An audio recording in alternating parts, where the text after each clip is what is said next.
Wish I never sold. I want the. Before I knew anything, I called the zoning department. You gotta know where exit 9 is, you know what I mean? Backyard. It's like, you can. You need a map, it's You tough. can, at the 6 foot, it's good. Free fence for you, right? I think I approve of that fence. He's got a nice piece of property right behind me. Dead end It's like on street, a no dead end, traffic. off of a That dead is end. nice. A little tree house on the side. Who's in charge of paving roads? Because my road always gets neglected. They did the whole Brook Hill. Cliff, I At don't least think you 3 wrote his. times. Ever. Probably Who's in because charge? it's dead. Because it's a little. Township of Edison Zoning Board of Adjustment regular meeting of July 29th, 2025 is now in session. Adequate notice of this meeting, as required by the Open Public Meetings Act of 1975, has been provided by the annual notice published in the Home News and Tribune on December 13th, 2024, and is posted to the main lobby of the Municipal Conference on December 18th, 2024. Please join me in the Pledge of Allegiance to the flag. The flag of the United States of America, and to the republic for which it stands, one nation, under God, indivisible, with liberty and justice for all. Madam Secretary, roll call, please. Mr. Bletcher? Mr. Carly? Here. Ms. Shaw? Here. Mr. Ayat? Here, Mr. Johnny? Here. Mr. Chabra? Here. Mr. Rita? Here. Mr. Patel? Oh, he's absent. Mr. Schneider? Here. Mr. Sadaha? Here. Vice Chair O'Gorman? Here. And Chairman Gamba? Here. Thank you. Madam Secretary, first resolution for adoption. First resolution Z20, 2024, Goldberg Builders for approval. What's the board's pleasure? Motion to approve? Second. Motion made by Vice Chairman O'Gorman, second by Mr. Sadata. Roll call, please. Mr. Cerrito? Yes on the motion? Mr. Chabra? Yes to the motion. Mr. Johnny? Yes in motion. Vice Chair O'Gorman? Yes. And Chairman Gamba? Yes. Thank you. Madam Secretary, next resolution for adoption. Z10, 2025, Rita Meta for approval. What's the board's pleasure? Motion to approve? Second. Motion made by Mr. Chabra, second by Vice Chairman O'Gorman. Roll call, please. Mr. Cerrito? Yes on the motion? Mr. Chabra? Yes to the motion. Mr. Johnny? Yes in motion. Mr. Sadaha? Yes on the motion. Vice Chair O'Gorman? Yes on the motion. And Chairman Gamba? Yes on the motion. Thank you. Madam Secretary, next resolution for adoption. Z12, 2025, Sukhwinder Singh for approval. What's the board's pleasure? Motion to approve? Second. Motion by Vice Chairman O'Gorman, second by Mr. Cerrito. Roll call, please. Mr. Cerrito? Yes on the motion? Mr. Chabra? Yes to the motion. Mr. Johnny? Yes in motion. Mr. Sadathan? Yes on the motion. Vice Chair O'Gorman? Yes on the motion. Chairman Gamba? Yes on the motion. Madam Secretary, next resolution for adoption. Z14, 2025, Hanif Popal for approval. What's the board's pleasure? Motion to approve? Second. Motion made by Vice Chairman O'Gorman, second by Mr. Cerrito. Roll call, please. Mr. Chabra? Yes to the motion? Mr. Cerrito? Yes on the motion? Mr. Johnny? Yes in motion. Mr. Sadatha? Yes on the motion. And Vice Chair O'Gorman? Yes on the motion. Thank you. And the final resolution for adoption. Z15, 2025, Michelle Campbell for approval, amended resolution. Motion to approve. Second. Motion made by Mr. Sadata, seconded by Mr. Johnny. Roll call, please. Mr. Chabra? Yes to the motion? Mr. Johnny? Yes in motion. And Mr. Sadatha? Yes on the motion. Thank you. Madam Secretary, minutes for consideration. Minutes of June 24th, 2025 for approval. What's the board's pleasure? Motion to approve? Second. Motion made by Vice Chairman O'Gorman, second by Mr. Sadata. Roll call, please. Mr. Cerrito? Yes on the motion? Mr. Schneider? Yes to the motion. Vice Chair O'Gorman? Yes on the motion. And Chairman Gamba? Yes on the motion. Thank you. Thank you very much, Madam Secretary. Good evening, ladies and gentlemen. This is a regular meeting of the Edison Township Zoning Board of Adjustment. This board is composed of Edison Township residents appointed by Municipal Council who volunteer their time and service to the board. The Municipal Land Use Law requires that members successfully complete a land use training course administered by the New Jersey Department of Community Affairs. This board also holds in-house training conducted by our board professionals. The zoning board abides by the provisions of municipal land use law in addition to our board's bylaws. The zoning board is a quasi-judicial land use board, which differs from the township planning board. Under the municipal land use law, board members are required to be impartial and are not allowed to discuss any case prior to being considered at a hearing. All applicants will have the opportunity to present their case before the board, along with the opportunity for board members and board professionals to question the applicant and their witnesses. At the conclusion of the applicant's presentation of their case, the case will open to the public. Residents within 200 feet of the subject site will be heard first, followed by residents from outside of 200 feet. All residents will be sworn in, they'll provide their name and address, and they'll be given 6 minutes to comment on the application being considered without the opportunity for a rebuttal. Residents may ask questions of the applicant's professionals, and board professionals. The board requests that these questions are asked prior to any commentary being made on the application. Once the commentary begins, the resident's timer will begin.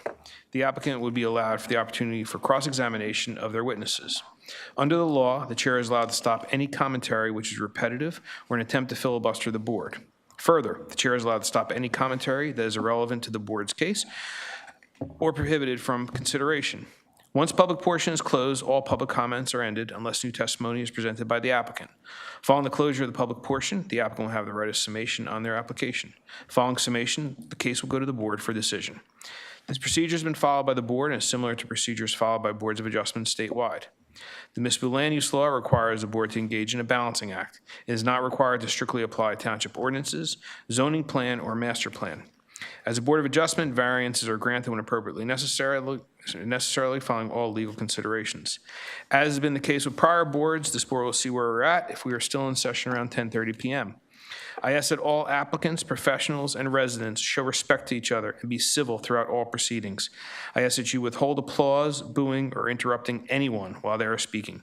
The chair will not tolerate outbursts by applicants, professionals, or the public. Further, since most cases are being recorded by a court reporter, I ask that speakers do not speak over one another.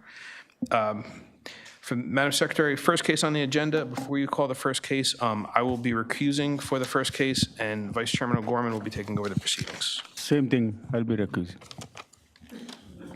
So am I.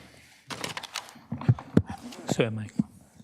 So if those of you that are recused, if you could please just leave the dais until we continue. Thank you.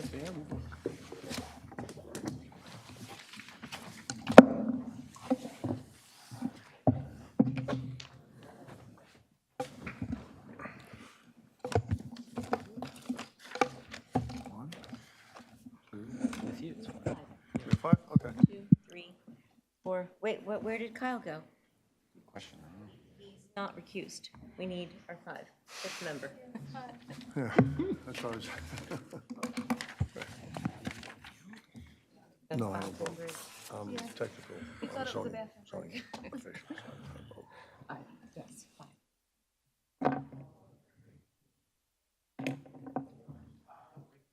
No break for you, Okay. Kyle.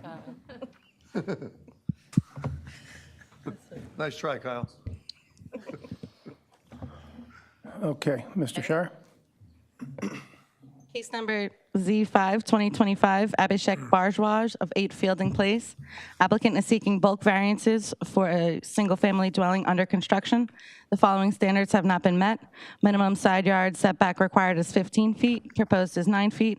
Affected property is located in the RA zone, designated as block number 557.04, lot number 4, on the Edison Township tax map. All noticing paperwork is in order.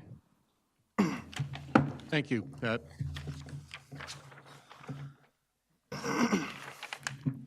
Mr. Chairman, my name is Bernard Shire, firm of Convery and Shire, representing the applicant Abhishek Bhardwaj. This matter has already been partially heard, and the board requested quite a bit of additional information be submitted before the matter was finalized. That information has been supplied to the board timely, and we now have our planner, Ms. Lorelei Totten, to testify as to the additional information and the planning aspects of the application. Unless there are any preliminary questions, Is this working? Very low. It's just very low. Unless there are any preliminary questions, we're ready to proceed. Okay, we'll proceed. Ma'am, would you raise your right hand? Do you solemnly swear or affirm to tell the whole truth, nothing but the truth to help you God? Please state your full name for the record. Lorelei Totten, Lorali, T as in Tom, Otten, Crest Engineering Associates, Stone Township, New Jersey. Bring the microphone in, they're very low. Is that better? A little closer, Okay. Good. Repeat. please. Yes. Lorelei Totten, Totten, Crest Engineering Associates, Inc., Millstone Township, New Jersey. I am a licensed planner in the state of New Jersey. My license is from 1986, and it is in good standing. I'm also a professional engineer in the state of New Jersey, 1983, and it's still in good standing. I graduated from Lehigh University in 1977 with a Bachelor of Science in Civil Engineering, and I have testified throughout a lot of New Jersey over the last 40-some years. Thank you. We'll accept your qualifications. Thank you. Thank you. Ms. Totten, you've already testified to some degree in this matter, correct? Yes. And you familiarized yourself with all the information submitted to the board since the last hearing? Yes, I have. All right. Could you please give a narrative of your impression of the information that's been submitted and what you believe is important to your final opinion regarding the variance in question? With regard to the information that was submitted, it was requested that a project narrative, which it has been submitted, was provided, which describes in words what has happened, as well as a project timeline with supporting documents and building permit documents. The cost estimate that was requested for the repair or the replacement of the foundation back to where it would be conforming. The survey that was prepared by others for the purchase of the property in April of '24, the plan of survey prepared by the Fletcher Engineering for the preparation of a plot plan and grading plan of August of last year, the foundation location plan that was prepared after the foundation was installed in November of last year. The plot plan and grading plan was submitted. Also, the superior wall design, the superior wall drawings being the precast foundation that was staked out. Additionally, a updated plan of survey from February of this year, a foundation survey from January of this year, and the architectural plans. What I think is important, hoping you have had the opportunity to review the submitted documents, I'd be happy to go into any one of them in more detail, but there was a lot of requests for a time frame of what happened and in what order. So I think that, and that's a document that's called Timeline with Supporting Documents. I believe it's number 2 in the cover letter that was submitted to the board. So I would like to just go through this, and then if you have questions, rather than go through every single document, I could answer those questions. If Okay, that's acceptable. that's good. Thank you. Okay, so the contract, which is item A in the packet that's entitled Project Timeline 8 Fielding Place Variance Application, item A is a contract which was signed on the 24th of July last year, 24. On that day, the file was set up and the field work was performed. Between July 24 and 10/28 of last year, all the permits were obtained. The plot plan and grading plan that I referenced to was completed, submitted, revised, resubmitted, and approved. The builder submitted for all the building permits. There's copies of those in this particular packet.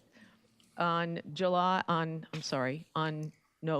October 28th, 2024, this house foundation was staked out and a cut sheet was issued, and the cut sheet just tells the builder where and how deep to dig for the foundation.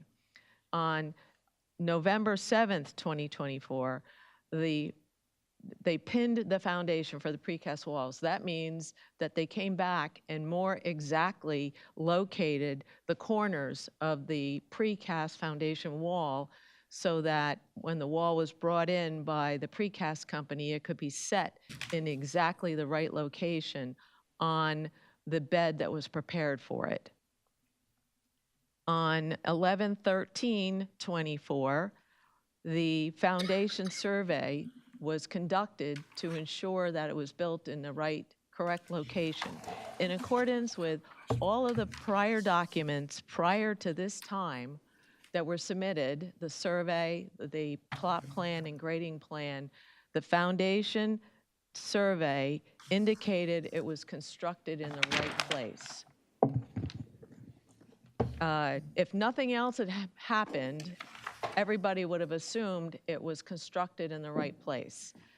The same firm, Fletcher Engineering, was hired on 11/28/24. There's a copy of the contract in this packet to conduct a survey of Four-Fielding, which, if you're looking at the plan of the property, which is on the curve of Fielding, Four-Fielding would be to the left if you're standing in the road looking at these two properties. So the contract was signed in December, the beginning of December. The field work was performed, and a review of that field work determined that there could be an issue. On December 24th, additional field work was conducted, which was analyzed between the day that it was conducted and January 6th. And you have to remember, we have a lot of holidays that fall in there, which is why it looks like a long period of time, but it really wasn't. On January 6th, it was determined that the survey that was relied upon for the plot plan was not correct. Additional information was found during the survey of Lot 4, and if you read the project narrative, which I can read into the record if you want, it explains exactly what happened and what was found. So project narrative is item 1 under the cover letter, and it's a one-page document. Hold on one second. Yes. You see this? Right. You did this? You wrote this? No, I did not write it. Who wrote it? It was written by personnel from Fletcher Engineering. I mean, there's no name on it, there's no letterhead, there's no date. Mr. Shire, did you see this? I've seen it. I did not prepare it. I understand that, but that's my question. Who prepared it? We don't know. I believe Fletcher Engineering did. Paul Fletcher prepared it. Shouldn't he put it on his letterhead and sign it? It's not an affidavit, but he's certainly here to tell you what's in it, if that's what the board just asked for a timeline. Okay, I think the board, does want to hear from whoever may have prepared this in order to consider the project narrative. So if you, well, let's, I think. Yeah, move forward. Go ahead, Ms. Go So ahead. I'll finish going through the timeline? Correct. Okay. All right. So we were up to the point where the Four-Fielding, the adjacent lot, was surveyed, and it was determined that there was an issue with the 8-Fielding. So construction was halted on the 6th of January, and another survey was issued, a foundation location was issued on 2/13/25, that showed where the foundation was in accordance with the updated survey. Actually, I think, my apologies, the survey was 2/13/25, and the new foundation was 1/9/25.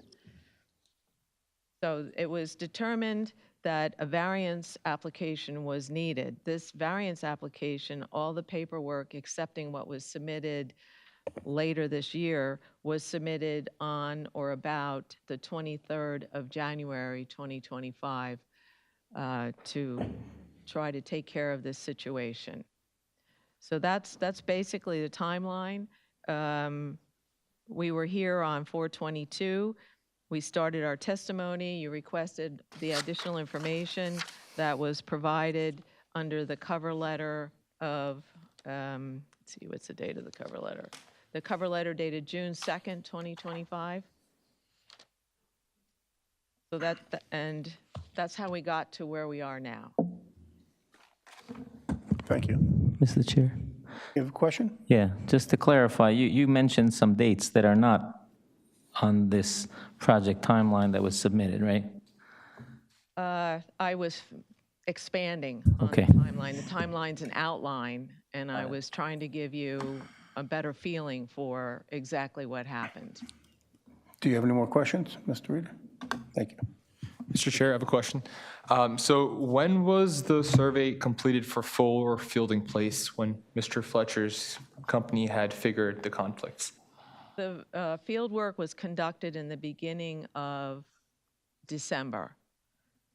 And then they conducted additional field work later in December, strictly related to finding every single monument and piece of survey information that they could. So I'm saying what was the initial date of that survey that took place on Fuller Fielding Place when the flag hit the fan saying that there's an issue there? I would like to know that date of that survey that's done on Fuller Fielding Place. Usually a survey takes 1 day, so I'm just curious, what is that date that happened on Fuller Fielding Place? I believe everything I have is related to 8 fielding because it was in the process of doing 4 fielding that the information was found, and a lot of the extra field work. Because I'm looking at the narrative, it says on November 28th, 2024, Fletcher Engineering was hired, and the next door property numbered 4 Fielding Place. So if they were hired on November 28th, why did construction still start on the 2nd of December? Why did construction still continue to start if they figured out something was wrong with the survey? So they started the field work on the 2nd of December. And looking at the field work, when it came in from the field, they realized that there could be. But the survey next door property was done on November 28th, it says. No, the contract was signed on November 28th, right? The field work was performed on 12/2/24. So when you say field work, that's the survey? They go out, the Correct, men or but that's the survey? Right, they go out and they set up their instruments and they locate all the monuments and everything. That's the field work. You have to bring it back in and calculate it. Mr. Chair? Wait, hold on. For a second. On the project narrative, I think, Mr. Shire, do you intend to have Mr. Fletcher testify?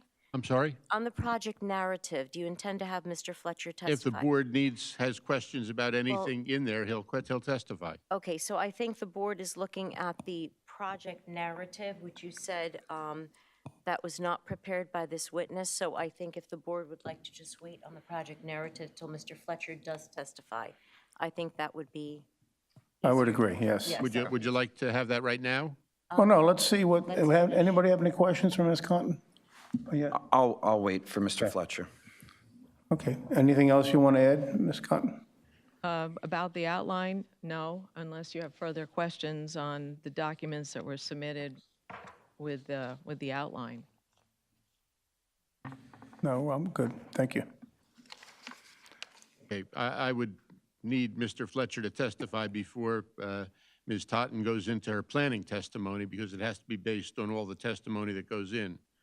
So unless you have any specific questions are you finished with your factual testimony? Yes. I can bring Mr. Fletcher up now to. Can you do that, please? questions. Bring Mr. Fletcher up. Thank you.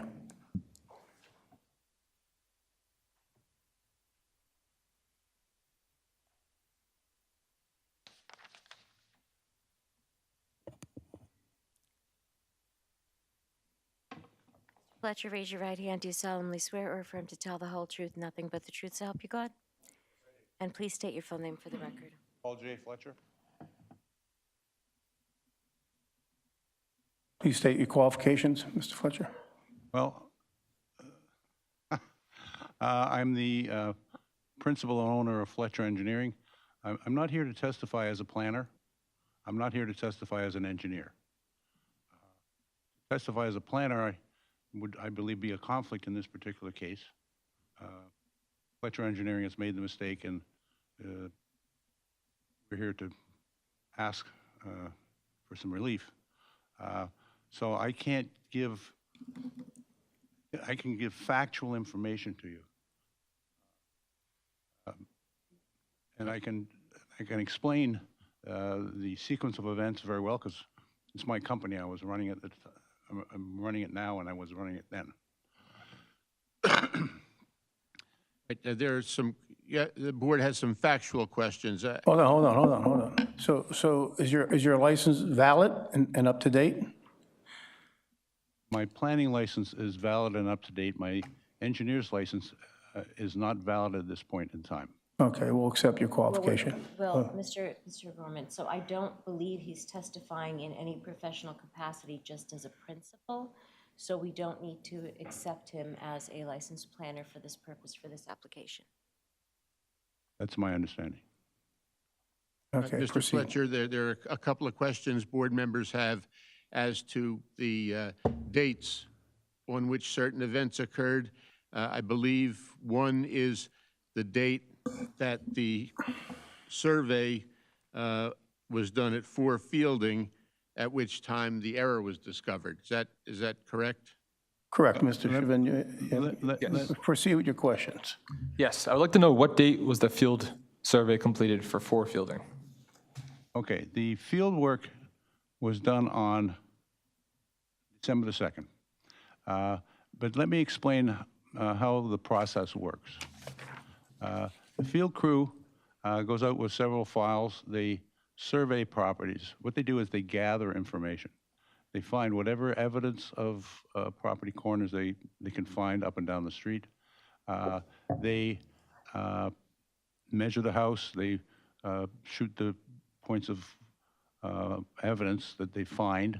It's all stored in a computer, handheld computer, and it's brought back to the office. It's downloaded. Then it gets processed. Somebody, a survey tech, brings that information in, not immediately, when they get to it. You know, there's lots of work in the office, so it's a process that goes through several hands before you actually have what is a survey. It's not immediately done when the field work's done. Field work gathers the information. It's brought back to the office. It's downloaded. It's given to one of the techs. That tech is busy. They get to it in a day, 2 days, sometimes a week, to analyze it. Sometimes they have to scratch their head and come back to it because things don't seem to make sense. Then they ask for some more information. We send the crew back out to try to find more information, which is essentially what happened in this case.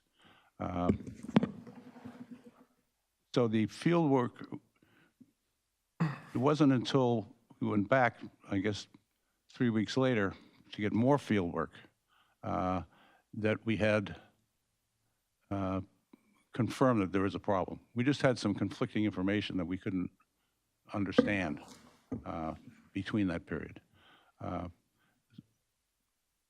Once we finalized that additional information and we found monuments from the original surveyor that were only 2 to 3 feet back from the curb line, where the crew had been looking 10 feet back, because that's normally where the road, a 50-foot right-of-way has a 30-foot curb-to-curb roadway.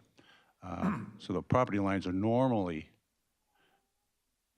10 feet back from the curb lines. So that's generally where you look. You look plus or minus, but you're seldom ever finding property corners and those roads like that only 2 to 3 feet from the curb line. which is what happened in this case. If you look at one of the later surveys, you'll see the distortion of the curb line. It threw the whole field investigation into confusion. Not into confusion, but it was misleading that we didn't find some of the information that we found at a later date.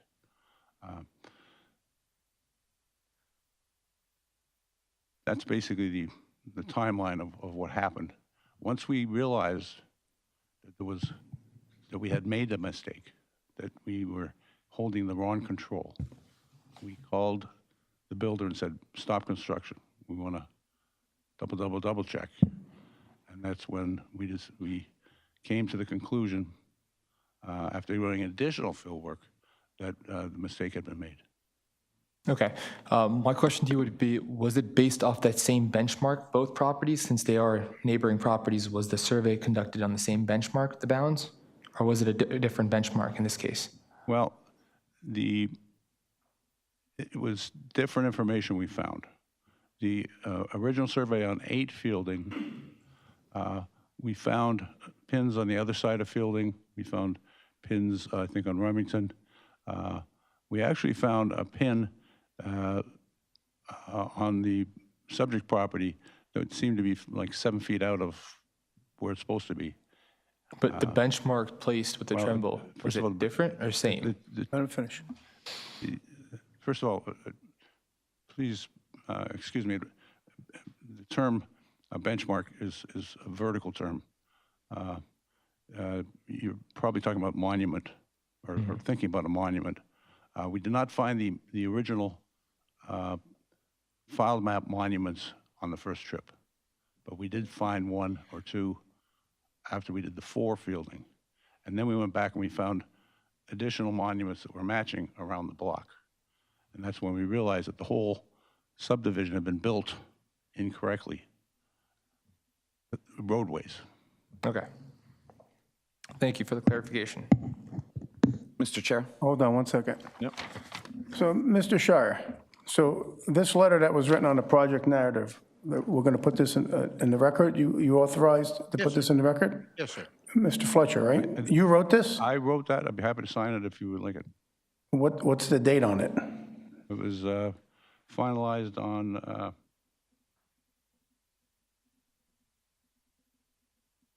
June 2nd, I believe. Okay, so we'll accept it for the record, right? All right, thank you. And then, go ahead, Doug. A couple questions. You said the survey was, or the field work was performed on December 2nd, is that right? Yes. And then you had to come out and re-examine because you found mistakes when you went back to the office? But we found conflicting information. We didn't find any mistakes at that time. We found evidence of property corners that didn't match what we had concluded on 8. And when, so at what point did you actually halt the construction? On January 6th. On January 6th. So you halted construction on 8 Fielding Place? Yes. Based on your survey that you were conducting on 4 Fielding Place? Based on the additional information and the further survey work that had been done. Now, when we originally heard this case, wasn't there another surveyor involved? Another gentleman that testified from, was that from your company? Yes, he is an associate of mine. He's my, since I don't have a surveyor's license, I rely on other surveyors to sign the surveys that are issued by Fletcher Engineering. And was it the same surveyor that did both 8 and 4 on your behalf? Yes, he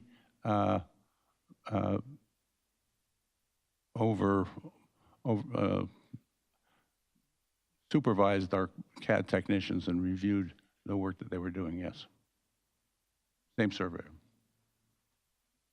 Okay. Anything else? Anyone else? Just to follow up with that, In the previous testimony, the surveyor who had done the work was testifying. I'm curious what you did, or how you understand how the original inaccurate survey happened on 8 Fielding.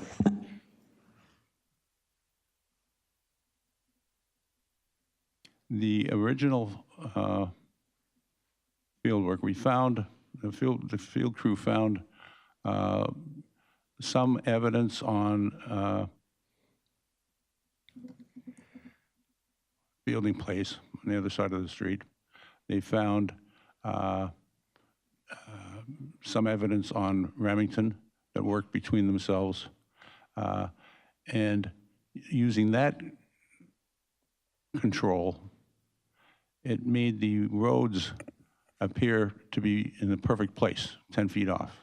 It also appeared to place the house where another surveyor had also concluded where it was. That was the survey that was used for the Okay, so purchase of it the was house. using, just so I understand, it was using information that you had, whatever information you were able to gather, and basing it on a prior survey that had made the same inaccurate conclusion. I guess my question is, you know, in my understanding, a survey is like, it's gospel. I mean, when you, the survey is what everyone relies on. The survey is what tells you this is the property you own, this is what you use, this is the legal document. How have you, did you do anything to go back and determine that your office is like all the other surveys are accurate? That this mistake hasn't happened times in the past? I believe this is a one-off. This has not been our experience. It's an unusual situation.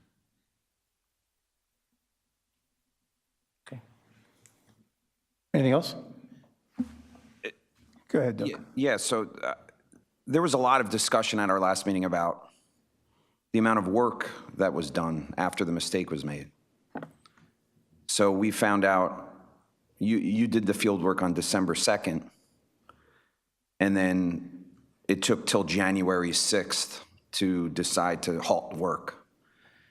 Is that a common, you're saying this is a one-off, so this has never happened to you before, where there's a mistake made and you have to pause and check to make sure everything's okay? Would a month and 4 days be industry standard in terms of checking everything, making sure everything seems normal? I mean, that seems like a lot of work could happen between December 2nd and January 6th, and unfortunately, these homeowners are paying for this work to be done. So we left off, the house was, foundation was there, and then the framing, first floor framing, is that correct? Framing was started, yes. First floor, the first floor platform is on, and the basement floor is poured. So the based on, I think, the previous testimony, the foundation survey was conducted November 13th, I think? Yes, based on the incorrect Based on the incorrect. assumptions, yes.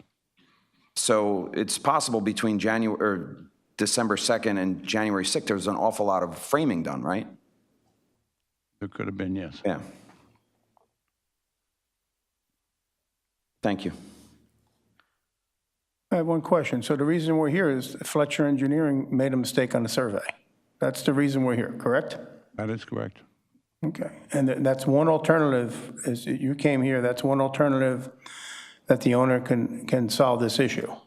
There's other avenues you can go, right? That's correct. Thank you. Anything else? What else do you have, Mr. Shire? We can have the planner finish her testimony. Thank you.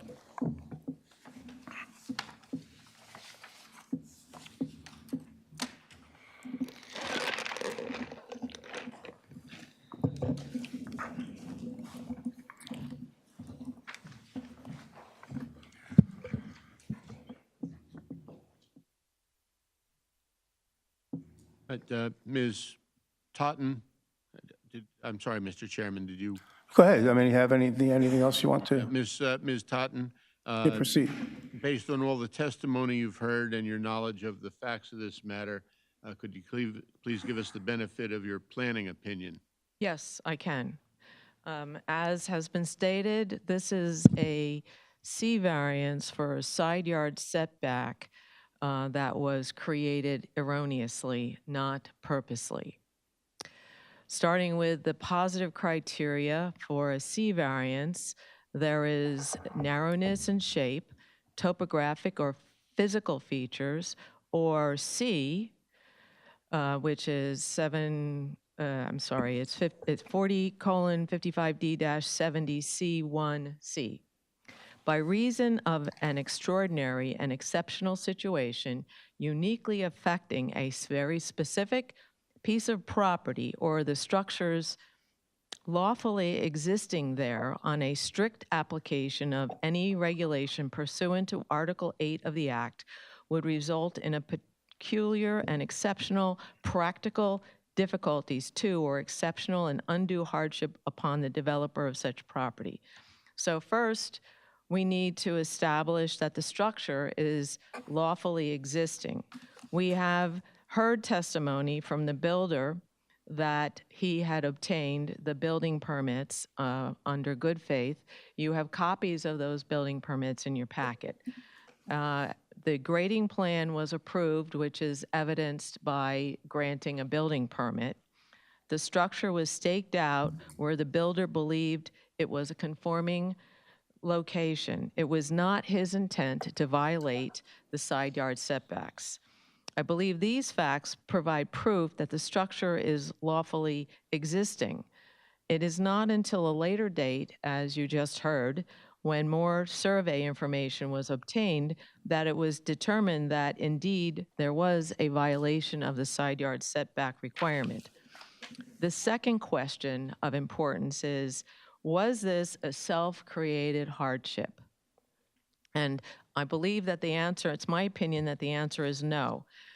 To better understand through example, there are a number of cases applicable to self-created hardships. One is Place versus Saddle River Board of Adjustment, whereby a homeowner without building permits constructed an underground bomb shelter too close to the side of the property.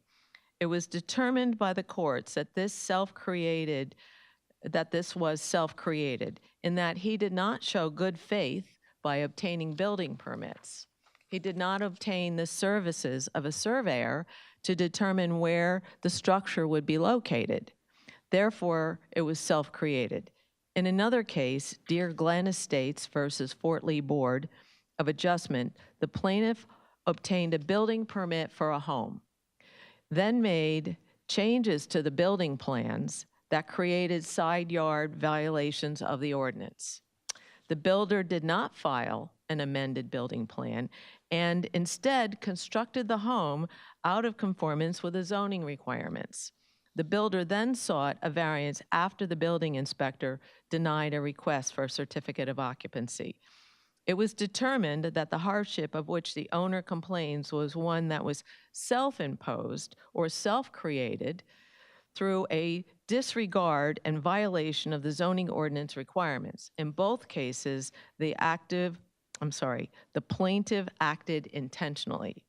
In Place, the plaintiff began construction without first obtaining a building permit. In Deer Glen, the plaintiff modified its plan without notifying the municipality. Both proceeded with construction without obtaining proper permits, exhibiting elements of bad faith. That bad faith is not present in this case. However, in the following cases, it is ruled that the hardship was not self-created. In Cohen versus the Board of Adjustment, Borough of Rumson, a violation of building coverage was discovered during the construction of a home. The homeowner had obtained all required permits. It was determined that the building was a lawfully existing structure. The homeowner had acted in good faith, and therefore it was not a self-created hardship. The applicant for 8 Fielding Place submitted what he thought to be conforming building and grading plans and sought and received a building permit. He did not flagrantly violate the zoning requirements and also acted in good faith. Third, the question must now be asked is the cost of relocating the foundation, is that an exceptional and undue hardship?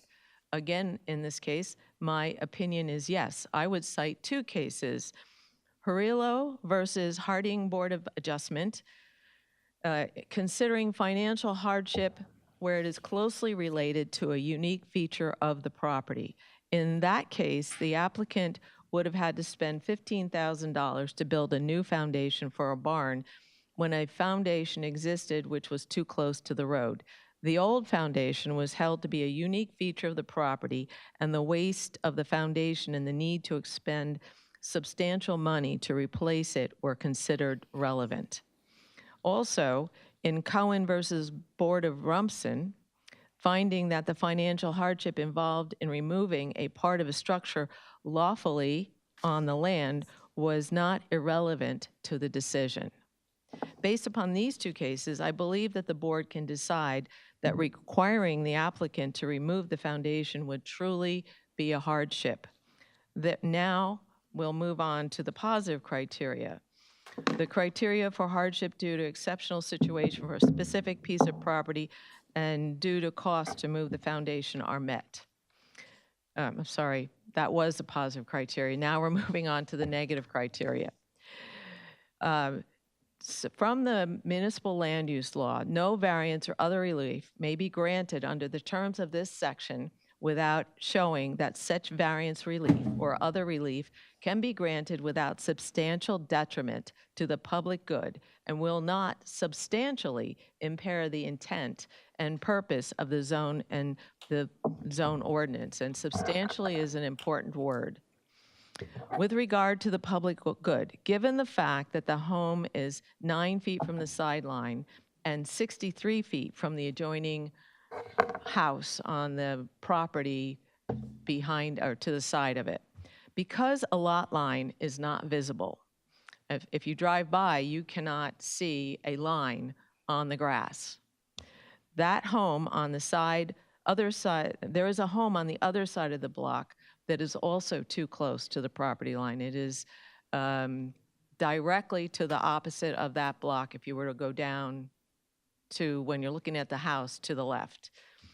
A site visit reveals that the lack of side yard is not apparent, as I said, because you cannot see the line, and the two houses are significantly greater apart than the ordinance would actually permit them to be, which is 30 feet. So therefore, I see no significant impact to the public good. With regards to the zone plan, I would quote the purpose of the Edison zone plan. In their interpretation and application, the provisions of this chapter shall be held to be the minimum requirements adopted for the promotion of public health, safety, morals, and general welfare. Among other purposes, the provisions of this chapter are intended to provide adequate light, air, and convenience of access. Avoid undue concentration of population by regulating and limiting the use of the land, the height and the bulk of the buildings where erected, and to limit and determine the size of yards and other open space, to regulate the density of the population, and to conserve the value of property and encourage the more appropriate use of land throughout the township. So with regard to adequate light and convenience of access, and the height and bulk of buildings were erected to limit and determine the size of yards and other open spaces, excepting for the variance relief requested. All other bulk requirements are met or exceeded. We're not exceeding the impervious cover, we're not exceeding the building cover. The other yards setback requirements are more than met. I would submit that a side yard setback of 9 feet versus a zone requirement of 15 feet still provides for adequate light, air, and convenience of access. And there are other zones in Edison that permit smaller setbacks. The RB zone requires only a 6-foot side yard setback. The RBB zone only requires a 10-foot setback, and two other zones which allow residential, the OS-1 and the OS-2, have a 6-foot side yard setbacks minimum. Although we are not meeting the RA tongue twister here, side yard setback requirement, the project clearly still provides an adequate side yard to provide light, air, and convenience of access. The side yard is short by only 37 feet, and this is not a significant impact on the air, light, and open space. And as I noted, the minimum distance that the ordinance anticipates with 2 side yards of 15 feet would be 30 feet, and the existing home is 63 feet from the existing proposed home. To avoid undue concentration of population and to regulate the density of population and to encourage the more appropriate use of land throughout the township, the RA zone is a single-family residential district, and a single-family home is what's proposed. So we are in the correct density and the correct use of the land. So with regard to the negative criteria, I see no substantial detriment to the zone plan with this requested variance for this very specific piece of property. Therefore, it is my opinion that both the positive and negative criteria are met under the C1-C section of the land use regulations, and that this board can grant this side yard setback. Any questions? I have a couple. So this proposed setback, how does it fit the characteristics of the neighborhood? There is another lot in this block that does not meet the side yard setback. So it is in similar characteristics to the neighborhood. The rest of the yards are more than adequate. Do you have an address or what that? I don't have the tax map right here, but I do have a copy of it in what I brought with me, and I can look up the lot for you if you would like. Was it submitted in this package? No, the tax map was not submitted. No, not the tax map, the address that you're saying. No, it was not submitted as part of the package. All right, thank you. I have another question. You did this timeline, right? You went earlier with the timeline on 8 Fielding Place, A, B, C, D, E. You did this, or? No, the documents were put together by other staff members of Fletcher Engineering. Okay, but you did it. But nice. I am very familiar with it. I reviewed all the documents and the timeline. Thank you, and you did, all right, so here, Mr. Schneider brought up a good point. The survey was done on 12/2/24, right? Field work performed as listed on this document. And then a month later, the construction was halted. Yes, That's correct? yes. Thank you. Any questions? Mr. Shire, you have anything else? No, that's the applicant's case. Okay, so we're going to go out to the public within 200 feet. Anyone within 200 feet? Anyone within 200 feet? You're within 200 feet?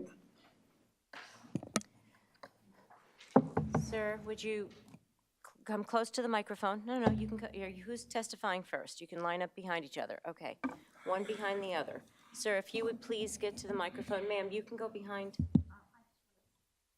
You can't give us anything. Hold on. Nothing may be submitted right now. If you're going to testify, that's one thing, but if you're not, can't just hand us anything. Sir, raise your right hand. Do you solemnly swear or affirm to tell the whole truth, nothing but the truth, so help you God? And you are within 200 feet? Yes. What is your address, sir?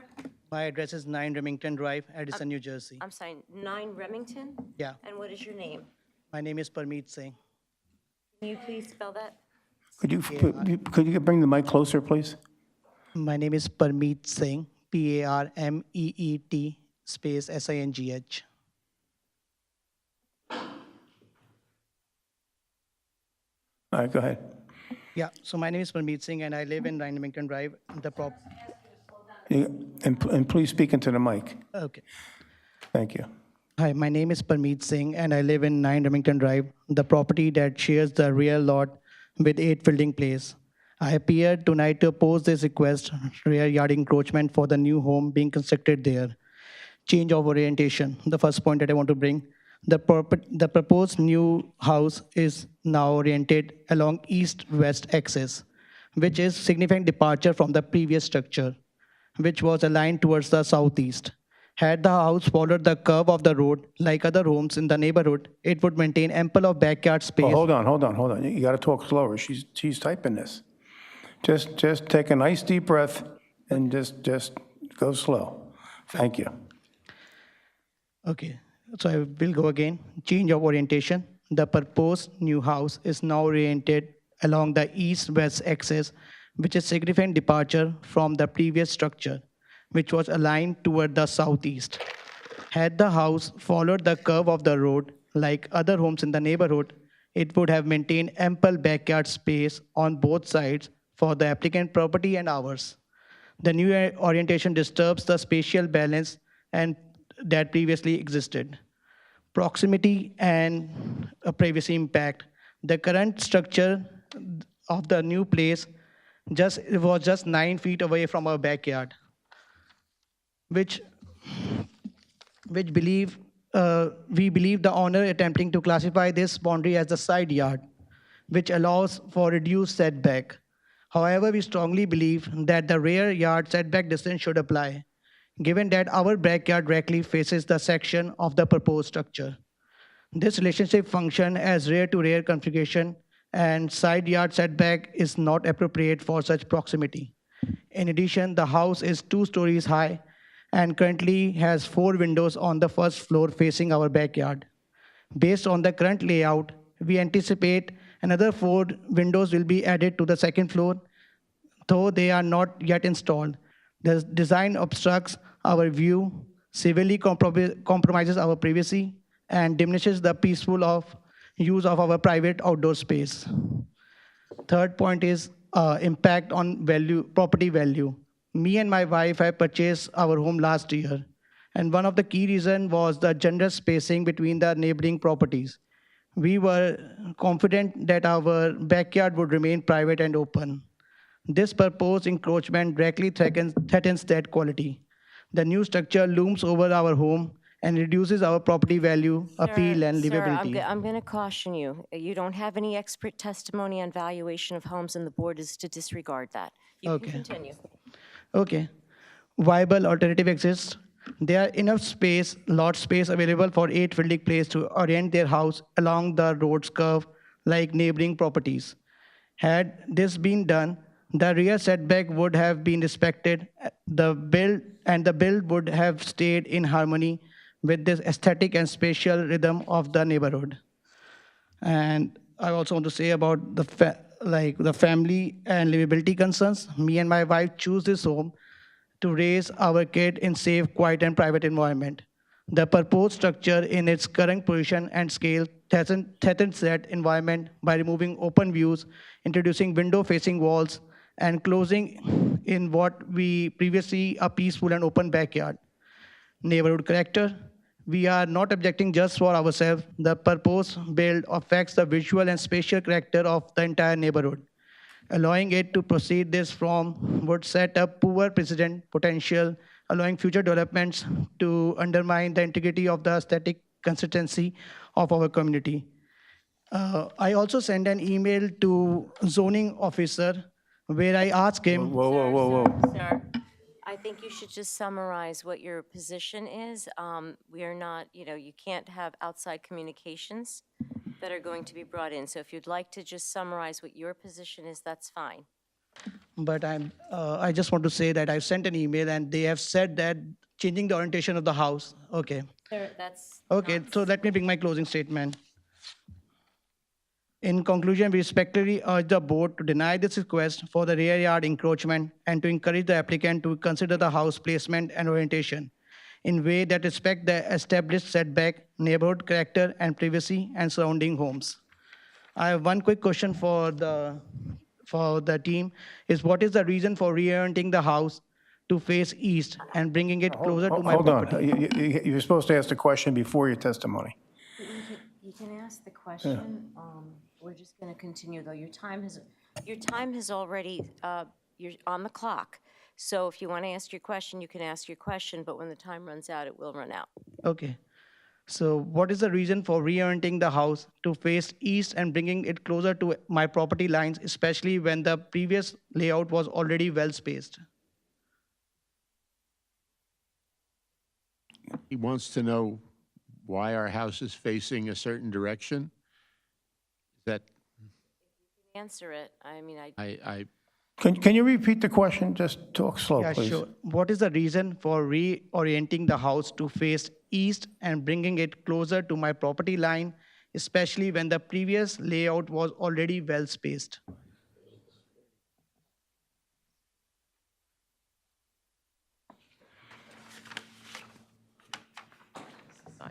As it was southeast facing house.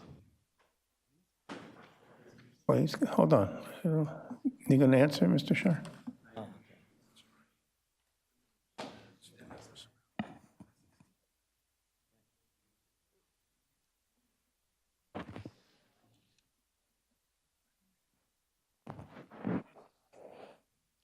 Mr. Shire, you can respond at this time. I have the applicant here who can answer the question why the house faces, my understanding is the house has to face the street, Okay, if I'm just correct. can respond. Okay, just respond. Come on up. Grab a check. Bardwaj, I'm sorry. Sir, would you raise your right hand? Do you solemnly swear or affirm to tell the whole truth, nothing but the truth, so help you God? And if you could speak into the microphone and state your name. Sit down. Abhishek Bhardwaj. You can sit, and you can sit. Mr. Bardwaj, you're the owner of 8 Fielding Place, Yes, and you're the applicant in this matter, yes, and your house is designed to face Fielding Place, correct? The front door faces Fielding Place? yes. You could not. Can I respond? If I could just, it's my understanding, and please, Madam Attorney, correct me if I'm wrong, a house has to face the public street, correct? The front of the house? That's my understanding. So, All right, let's move this along. Just give your response, please. Yeah, the response to that is it is still facing the street, right? It can be, the previous structure was facing southeast, right? And now it is facing east. So it is as per the zoning requirements. The RA zoning provides that. This is like a custom built house, and we bought this property based on a specific design in mind, and that was facing east, right? And we really worked hard. And there's no encroachment and willingness to encroach any of the structure, as was mentioned by my neighbor, right? All right, thank you. All right, so your time is up. Yep. Okay, so in the future, you're done. Okay, next. So this is for everyone. You can ask the questions, and then once you stop asking the questions, your time will start. Okay, so you ask the questions in the beginning. if All right? you also comment keep that in during your mind. questions, your comment will start the clock. Okay. And it's 6 minutes, correct? 6 Okay, minutes. go Next ahead. person? Thank you. Oh, you're not going to testify? Okay, thank you. All right, anyone else within 200 feet? All right, anyone outside 200 feet?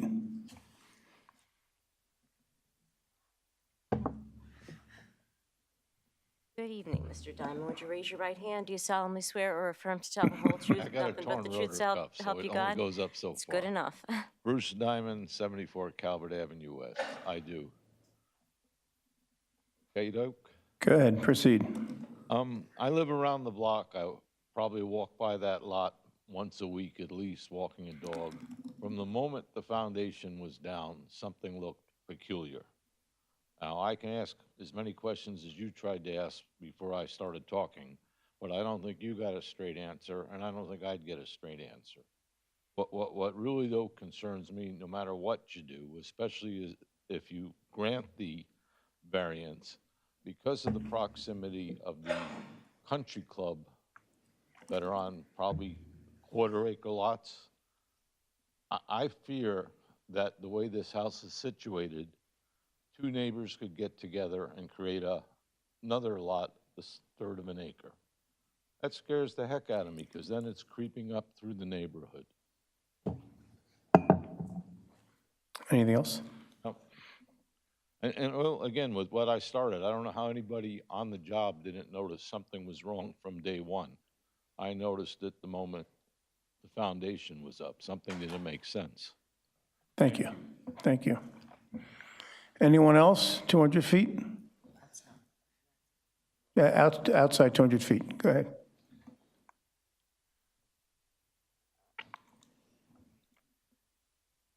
Sir, would you raise your right hand? Do you solemnly swear or affirm to tell the whole truth and nothing but the truth, so help you God? I do. And state your full name, then your address. Sure. Ronnie Loeffler, 6 Nancy Circle, Edison. Loeffler. I think my questions are for the engineer. Ron, please speak into the mic, okay? Okay, so you have questions? Yes. Okay, for the engineer, can we bring the engineer up? What's the question? It was regarding the side yard setback. I'll ask it, you could decide who it goes to, I guess. If Can the you speak original into the plans- microphone, please? Yeah, thank you. Sorry. Mics are bad. If the original plans complied to the 15-foot side yard setback, would it be fair to say that there's no hardship and the lot is typical to the entire surrounding neighborhood? That would be a planning question.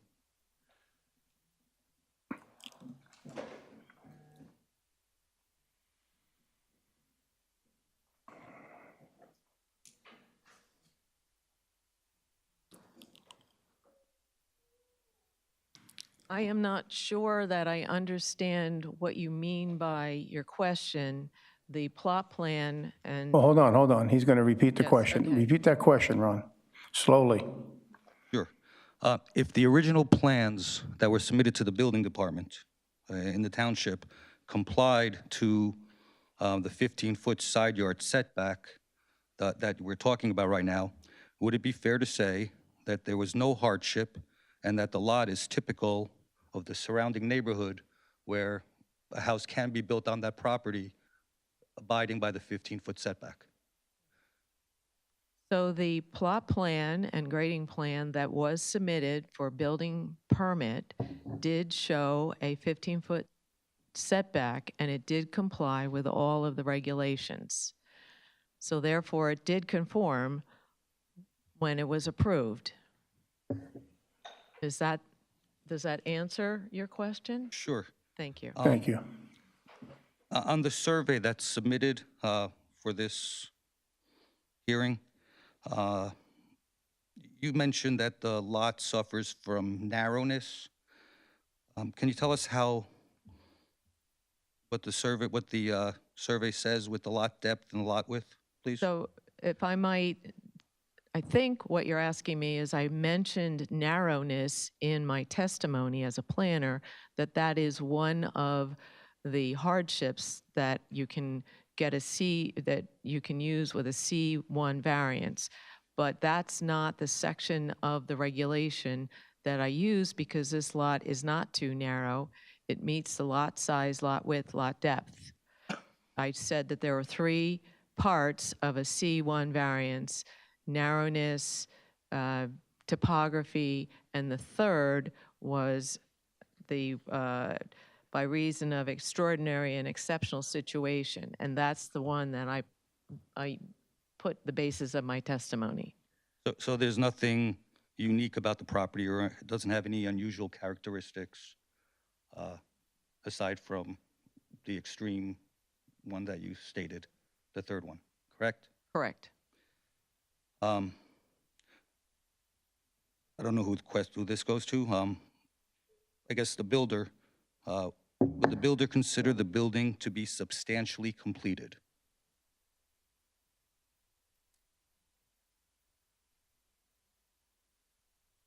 The builder is not here. That's sounds like an opinion. The foundation is in. and some of the framing is in. So the money. Hypothetical question, I guess this would go to the owner. Hey, Ron? Yes. Just ask the question and Oh, and then sure. he'll, Assuming the board approves or denies this application, if there's another error made on this property with a rear yard setback, that it's substantially completed, a deck in the backyard, and it encroaches, would the owner come here for a variance or seek remedy elsewhere? I believe that's an improper question at this stage. You know, there is no alleged violation other than side yard. Okay. So there are no special or unique physical characteristics of the property that this board needs to remedy or approve for variance. If the applicant would have come to the same board for the same variance prior to building, there would probably have been a great chance that it would not have been approved. If the board does approve the variance for the side yard setback, it should take into consideration that no mechanicals be placed in the side yard setback, that everything should be put in 15 feet and beyond, and that additional plantings and buffers should be placed in that side yard. Thank you. all right, that's it? Thank you. Anyone else? 200 feet out? Motion to close public session? Motion to close public session? Got a motion by Mr. Snyder? Second. Second. Roll call, please. Yeah, just all in favor, say aye. Aye. Aye. Any nays? Okay, ayes have it. All right, moving forward. What else, Mr. Shire, anything? Just essentially that the hardship claimed is not the size and shape of the property. The property can handle this particular house. The hardship to the owner is that an honest mistake was made, and upon discovering the honest mistake, construction was halted, and we made this application to try to rectify the mistake. Certainly, it is through no fault of the owner whatsoever, who is the applicant, and it is the hardship on the applicant that we're talking about here. We have the planning testimony. The variance itself is for less in terms of feet than my height, unless I've shrunk several more inches. The houses will be quite a distance apart, and this would appear to be de minimis based on the situation we're in right now. And we're asking the board to not visit the hardship upon the homeowner. All right, does that conclude your? Yes, sir. Okay, thank you. All right. Can I just ask a question? Or Yeah, any questions? Go ahead. kind of throw an idea out there. So even if we assume that, you know, the violation happened erroneously and the building was lawfully constructed as it stands now, as far as the foundation and maybe the first floor framing, and there's no substantial detriment, all of that being said and being true, is it possible to have the second floor be conforming and go back 6 feet for the second floor?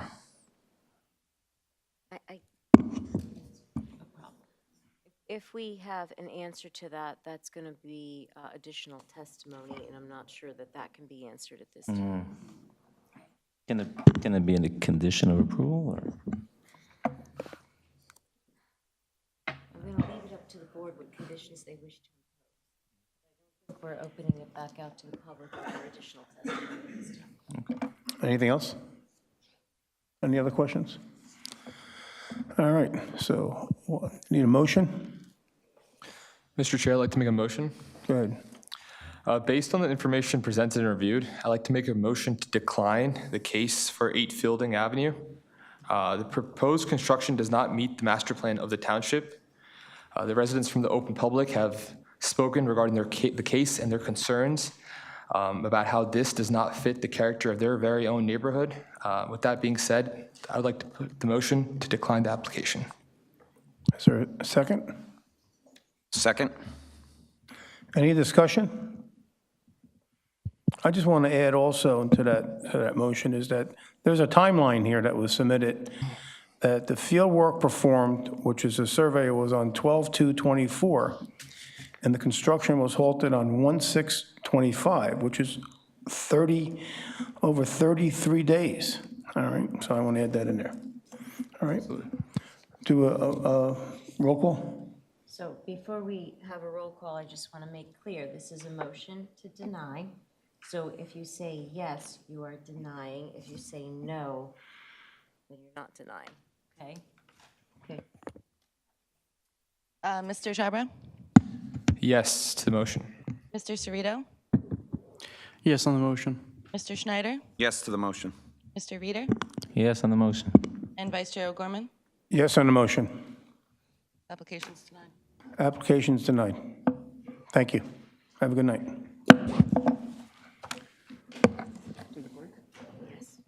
We're going to take a 10-minute break, okay? Nick, all right? So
Ready?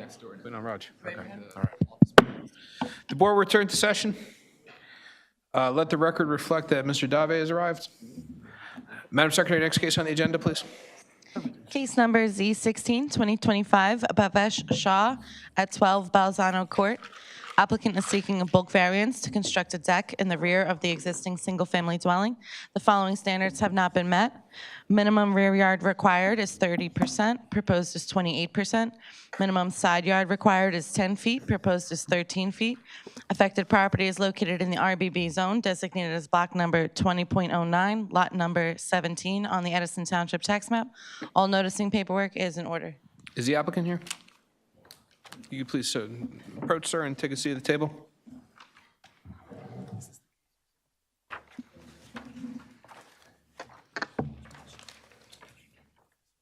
Sir, would you raise your right hand and pull the microphone close? Do you solemnly swear or affirm to tell the whole truth, nothing but the truth, so help you God? Yes. And state your full name for the record. Again, pull the microphone closer to you. It's very low. Hello. Your name, sir? Yeah, my name is Bhavesh Shah, residing at 12 Balzano Court, Edison. Okay, thank you, sir. If you could please tell the board of what you'd like to do and why you'd like to do it. Yeah, we are building a new deck, 375 square feet, and it's 16 by 20, and I've applied bulk variance for the same building the new deck, and the required, the backyard was 35 feet, and I'm proposing 28, and the side yard is 15 required, and I'm proposing 13, yeah. Okay. Do you have anything else to add? No, I'm good. Okay. Does the board have any questions for the applicant?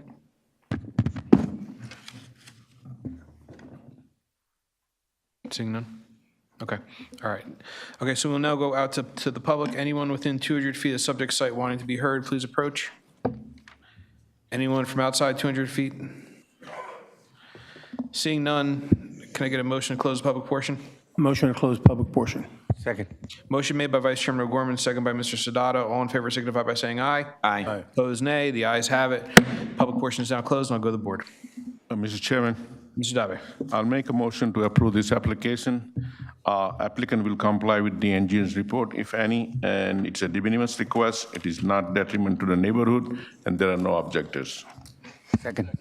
Motion made by Mr. Dave, seconded by Mr. Sadata. Roll call, please. Mr. Chabra? Yes to the motion. Mr. Cerrito? Yes on the motion. Mr. Schneider? Yes to the motion. Mr. DeVay? Yes to the motion. Mr. Sadat? Yes to the motion. Vice Chair O'Gorman? Yes on the motion. And Chairman Kumba? Yes on the motion. Thank you. Unanimous approval, this case is approved. Congratulations, sir. Thank you, appreciate it. Thank you. Madam Secretary, next case on the agenda, please. Case number Z18, 2025, Sailesh Shah at 3 Crestmont Ave. Applicant is seeking bulk and use variances to construct a single-family dwelling. The following standards have not been met. Max FAR required is .25, proposed is .35. Max building coverage required is 15%, proposed is 19.6%. Max lot coverage by building required is 30%, proposed is 30.2%. Rear yard setback required is 60 feet, proposed is 58.1 feet. Affected property is located in the RA zone, designated as block number 546.21, lot number 2 on the Edison Township tax map. All noticing paperwork is in order. Good evening. Good evening. Members of the board, board professionals, my name is Thomas Barlow. I'm an attorney with the offices of Lombardi & Lombardi, licensed in the state of New Jersey. I represent the applicant, Mr. Sailesh Shah, who is the owner of the property in question at 3 Crestmont Avenue. He currently resides at 481 Grove Avenue. He's present here today, along with his niece, Shatala Shah, who resides at 630 Grove Avenue. The applicant, Mr. Shah, purchased the property at 3 Crestmont Avenue in order to build a single-family house for his niece, Ms. Shah, who is like a daughter to him as he has no kids. Her family, consisting of her husband and 2 kids, one of who goes to J.P. Stevens, and his brother-in-law, who is her parents. Her father is ill, requires dialysis, and may soon require a nurse at home. As I said, they currently live at 630 Grove Avenue. where they've been approximately for 40 years, and they're looking to get to a little bit of a quieter neighborhood because of the traffic on Grove. It's not as conducive to walking, parking your cars, medical transport. So the building, the home at 3 Crestmont, will allow Ms. Shaw and her family, including her elderly parents, to live there. There's a large bedroom suite, as you can see on the first floor, to accommodate her elderly parents. The reason we are before you tonight is because construction of the new home will require several C or bulk variances. Minimum lot area where 20,000 square feet is required, but the lot is 17,088 square feet. The lot does meet the minimum lot width and depth requirements, which are 100 by 150 or 15,000 square feet. Also, the proposal meets almost all of the setback requirements with the exception of a variance for rear setback where 60 feet is required, but 58.1 is proposed. I would note that it meets the front and side yard setbacks, so it is not encroaching on the neighbors to the side, not looming over the street. We are also removing an existing nonconformity, which is a side yard setback on the south or left side of the house. Number 3, variances for max coverage of the building where 15% is allowed and 19.6 is proposed, which goes with the 4th variance, which is for max coverage for building and pavement, where 30% is permitted, and we're over by just a little bit, 30.2%. So a total of 4 C variances, as you can see. With the exception of the slight rear setback, all the other setback requirements are met, and we're removing the side yard nonconformity. There is also a D variance needed for floor area ratio, where 25% is permitted and 35% is proposed. I have John Dupont, a professional engineer and planner, here to testify for the relief sought, and the reasons the relief sought can be granted. Mr. and Mrs. Shaw are also here if the board has any questions of them. At this point, unless the board has any preliminary questions of me, I would call Mr. Dupont to be sworn. Does the board have any preliminary questions for Mr. Harlow? Seeing none, you may proceed. You solemnly swear or affirm to tell the whole truth, nothing but the truth, so help you God? I do. And state your full name for the record. John P. DuPont, JPD Engineering. And Mr. Dupont, while you have appeared before us in the past, if you could please provide the board with the benefit of a summary of your background qualifications. So I have a bachelor's of science in civil engineering, and I am a professional engineer in the state of New Jersey. I am also a certified municipal engineer and a professional planner by examination. I've served for the last 25 years as the Borough of Carteret Planning and Zoning Board engineer and planner. I've been in front of this board and other boards throughout the state numerous times in both capacities. Tonight, I will be here just as a planner. And your licenses are current and good standing? They are. You may proceed. Thank you. Thank you. Mr. Dupont, you've had an opportunity to review the plans prepared on April 28, 2025, and submitted as part of the application by Mark Blash, a registered architect. I have. Now, as an initial matter, is the single-family home that is proposed a permitted use in the RA zone? Yes, it is. Now, based on your review of the plans, can you first go over the C variances that are needed? I certainly will.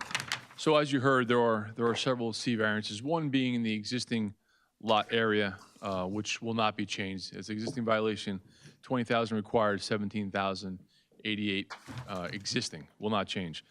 The side yard setback, just to mention again, existing violation, 15-yard requirement, currently it's 14.5 feet. That will be eliminated. Other proposed variances, C variances that we need because of this application, minimum rear yard setback, minimum requirement is 60 feet. We are proposing 58.1 feet. The max building coverage, 15-foot max, we are at 19.6. Maximum impervious coverage is 30, we're at 30.2. And then we do have a D variance for FAR, where that's floor area ratio, maximum is 0.25, we're at 0.35. Mr. Dupont, if I can just stop you 1 second. In terms of the setback requirements, so the house conforms in all regards except to approximately 2 feet in the rear, correct? That is correct. So from your analysis, the fact that the other setback requirements are met, how does that go through your analysis? Yeah, certainly. So we could talk to that in relation to the FAR. So for an FAR D variance, you have to demonstrate that the site can handle whatever potential problems are associated with the additional square footage and floor area. So this lot does, as you heard, does meet all the other setbacks. We're not overbuilding this house on side yard setbacks. We're actually improving the side yard setback by eliminating one. we're meeting the front yard setback, and we're only 2 feet in the rear. And it should be noted that the rear yard setback is 60 feet. We have 58, and we do have a good tree line buffer in the rear. So we feel that, yes, the floor area ratio, the existing lot could certainly handle the additional floor area ratio. As far as just quickly on the C variances, the positive criteria, the minimum rear yard setback is 60 feet. We're proposing 58.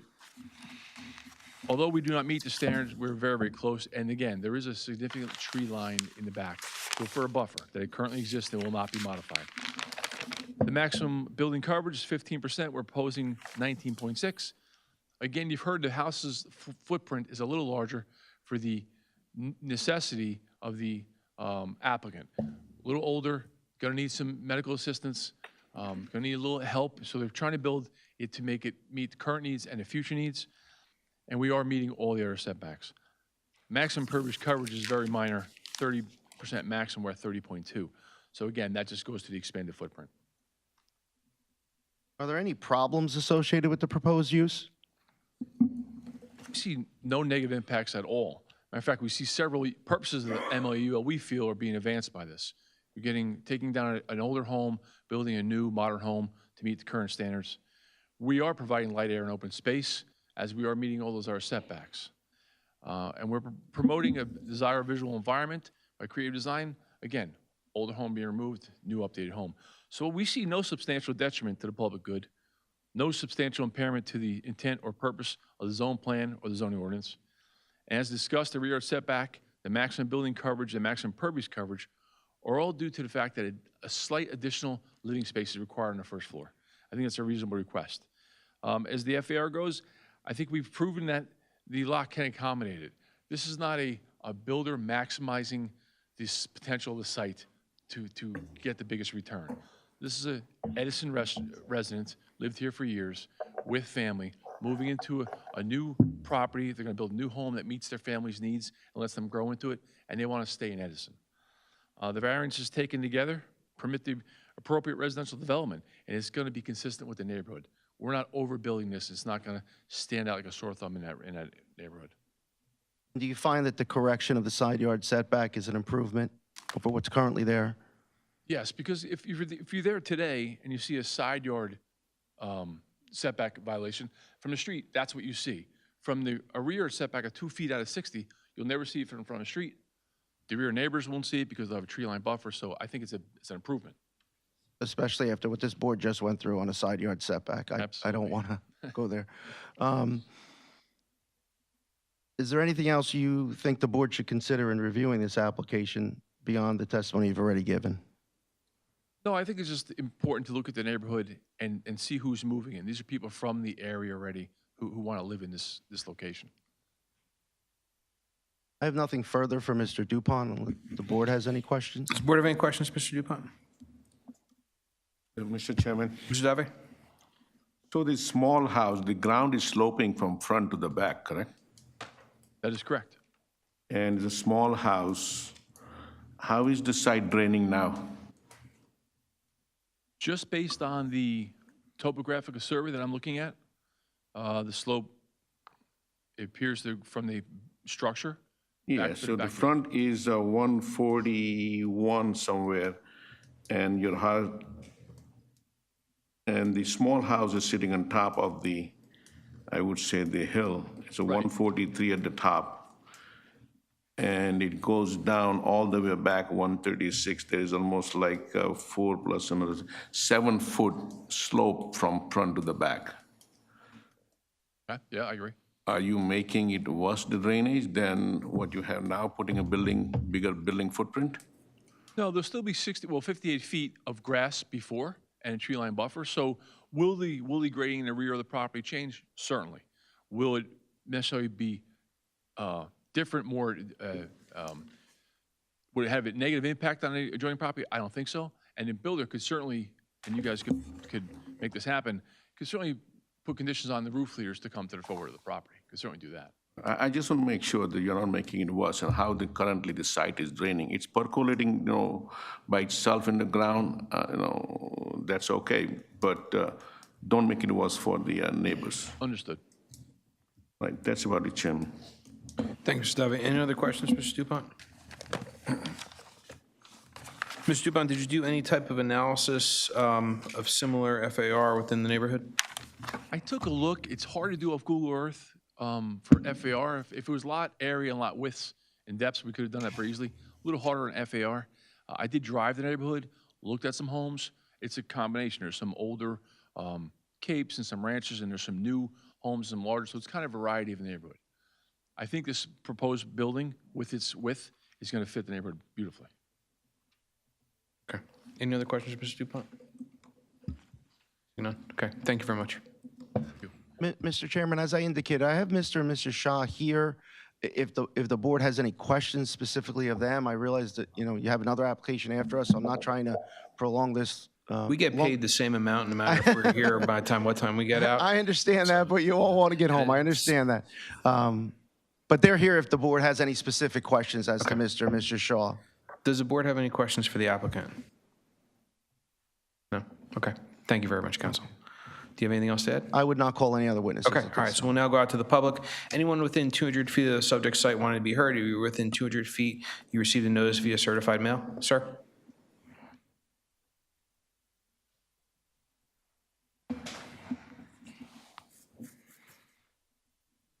Sir, would you raise your right hand? Do you solemnly swear or affirm to tell the whole truth, nothing but the truth, so help you God?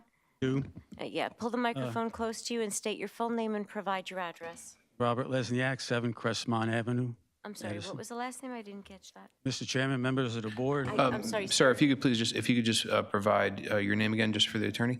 Robert Lesniak, Lesniak.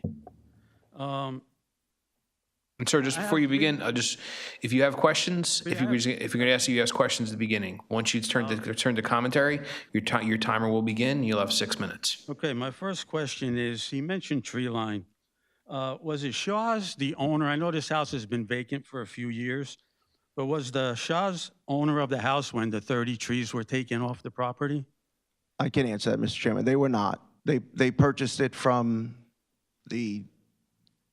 my understanding is a contractor did some work on the house. It's got like new brick frontage and cleared trees. My understanding is at the time of closing, the Shaws were provided documentation indicating that that had been all done, I guess, within code or with the appropriate permits. But they were not the ones that cleared the trees.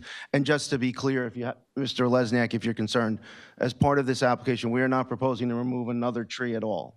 Well, I don't think there's any left. No, I mean, there are, but the plan does not call for any more trees to be removed. Now, with the trees that were removed, even though the Shaws didn't do it, you say there's no potential for storm water because one fellow mentioned, a board member, that property does slope quite a bit from front to back. And there's some neighbors here today that even before this is going to take place, this house, they were getting water in the basement. You're saying this will not happen? Well, I'm saying from a planning standpoint, at this point, the property slopes to the rear now, from the middle of the house to the rear. It will still slope to the rear of the property as well, but there'll be 58 feet of grass still buffer before it gets to a property line. You know, if the board would like as a potentially a condition of approval for the Shaws to plant some additional trees in the back or arborvitaes, I'm sure Mr. Bletcher could probably come up with kind of foliage that would work best. But if the neighbors would like some trees in the back, I mean, we would certainly consider that as a condition of approval. This house now, with the FAR ratio, is required 25%. They're asking for 35%. And that's quite a bit. Now, the coverage of the building is required 15%. They're asking 19.6. Now, the houses in that area are ranch-style houses. The biggest ranch on that block is 1,792 square feet. The Colonial House, which is one of the biggest on that block. Now, Crestmont Avenue is only 1 block long. There's only 11 houses on that block, mailing addresses. So it's not a long block. The Colonial is 2,378 square feet. The proposal for the new house is 5,982 square feet. I don't know how that fits the neighborhood. With the street only being a block long and the small houses, and there's no reason driving down that street for no other purpose than going to your house. It's a neighborhood where fathers teach their daughters, sons how to ride bicycles. This house would just be out of place. I know you said the family needs, and I know I had a father who had a stroke, was in a wheelchair, but at that time, we lived in a 6-family house on the 2nd floor, and we managed to get by. So with that being said, I don't think this house just fits the neighborhood. It's too big.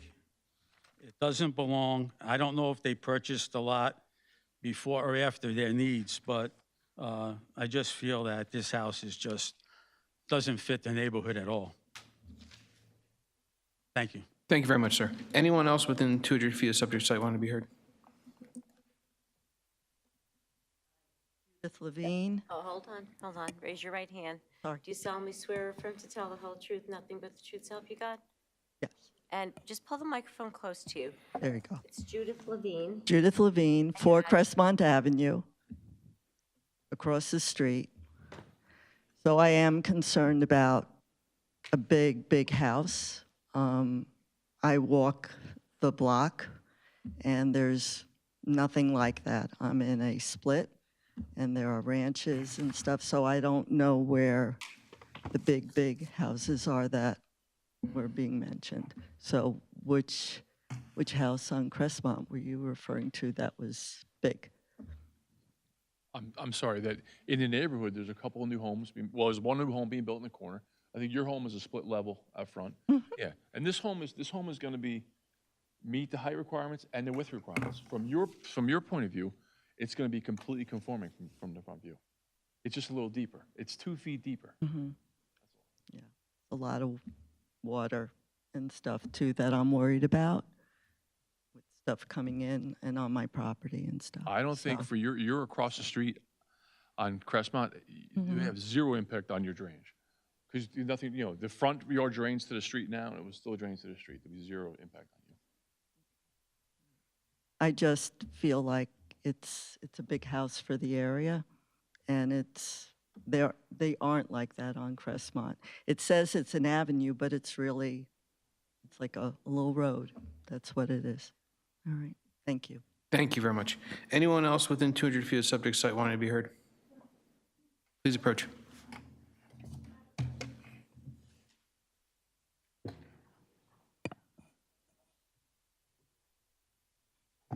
Ma'am, raise your right hand. Do you solemnly swear or affirm to tell the whole truth, nothing but the truth, so help you God? I do. If you can pull the microphone closer, state your full name and provide your address. Barbara Lesniak, 7 Crestmont Avenue. I just had a question about the D variance. What is this D variance? Can that be explained? Certainly, I'll ask Mr. Dupont. Yep, so that's a floor area ratio. So it's the size of the dwelling versus the lot area, and you take a ratio of it.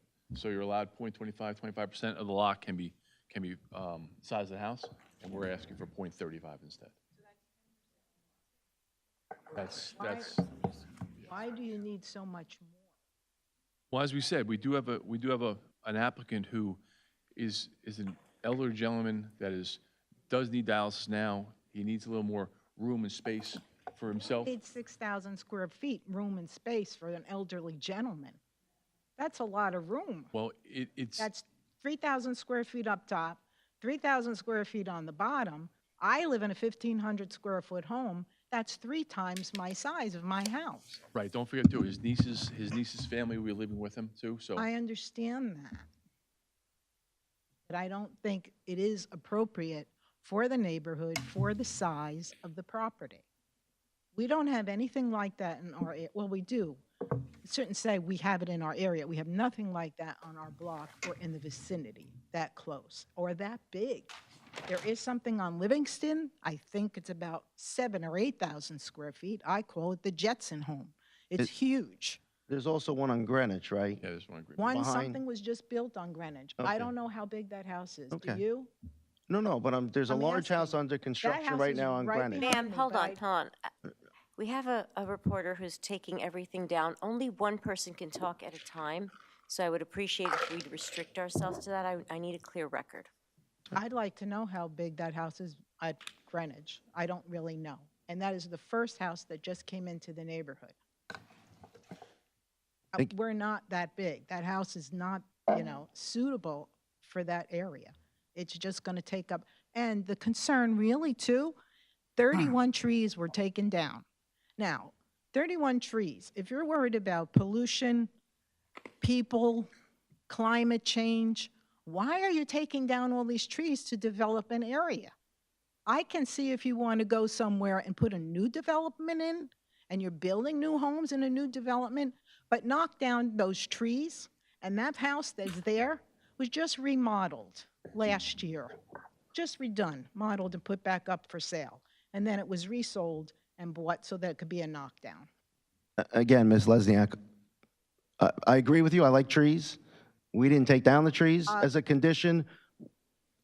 If the board so choose, we would have no problem bringing some of the trees back. And again, I would just say, essentially, this house is within the footprint that's allowed, with the exception of 2 feet in the back. On every lot, there's basically a box you can build within without variance relief. And as to the front and the sides, this proposal does meet it. The floor area ratio is a math equation that deals with density, and because of that, that's why we're here seeking the D4 variance. But again, I think there are some homes that are starting to go up in the neighborhood, not on Crestmont, but on the neighborhood, that are similar in nature. And again, if trees are a concern and you'd like to see more trees put back, that's something we would certainly consider as a condition of approval. Well, I know it has part of the new master plan that came up in July of 2024, that there was a new plan coming into effect where it was also proposed that trees should be built and there should be more tree canopy. And the homes should be maybe restored instead of knocked down and knock the trees down. I mean, so it is something that I know that Edison is considering, maybe, when the new homes are now going to be built. I don't know. It's not a bad idea. You're right. I mean, it has to, you have to think of it. You have to think of the impervious area. You have to think about the streets and the streams, and that's another thing. What about the climate change? You've just had 6 inches of water come down. And where did it go? It went into everybody's neighborhoods. Why? Because houses are being knocked down. Trees are being knocked down. There's nowhere for the water to go. Trees take the water out of the ground. I'm not an environmentalist, but that's common sense. So that's all I have to say. Thank you very much. Anyone else within 200 feet of subject site wanting to be heard? Ma'am? Actually, ma'am, before you go, actually, we have a board member who did, but before you proceed, we had a board member who actually reviewed something, had a question for the applicant. Yes, so. Mr. Dave? I have a question. So if the FAR, allowed FAR is 25%, that should give you about 4,272 square feet home. Write down this number. And you're looking for 35%, which is 5,982 square feet. It's quite large. Are you guys willing to compromise somewhere in between? That's one question. Yeah. Second question is, you said you are ready to do something about the site drainage. You may say bring the water or the leaders, gutters, and bring them out on the front. That's what you said?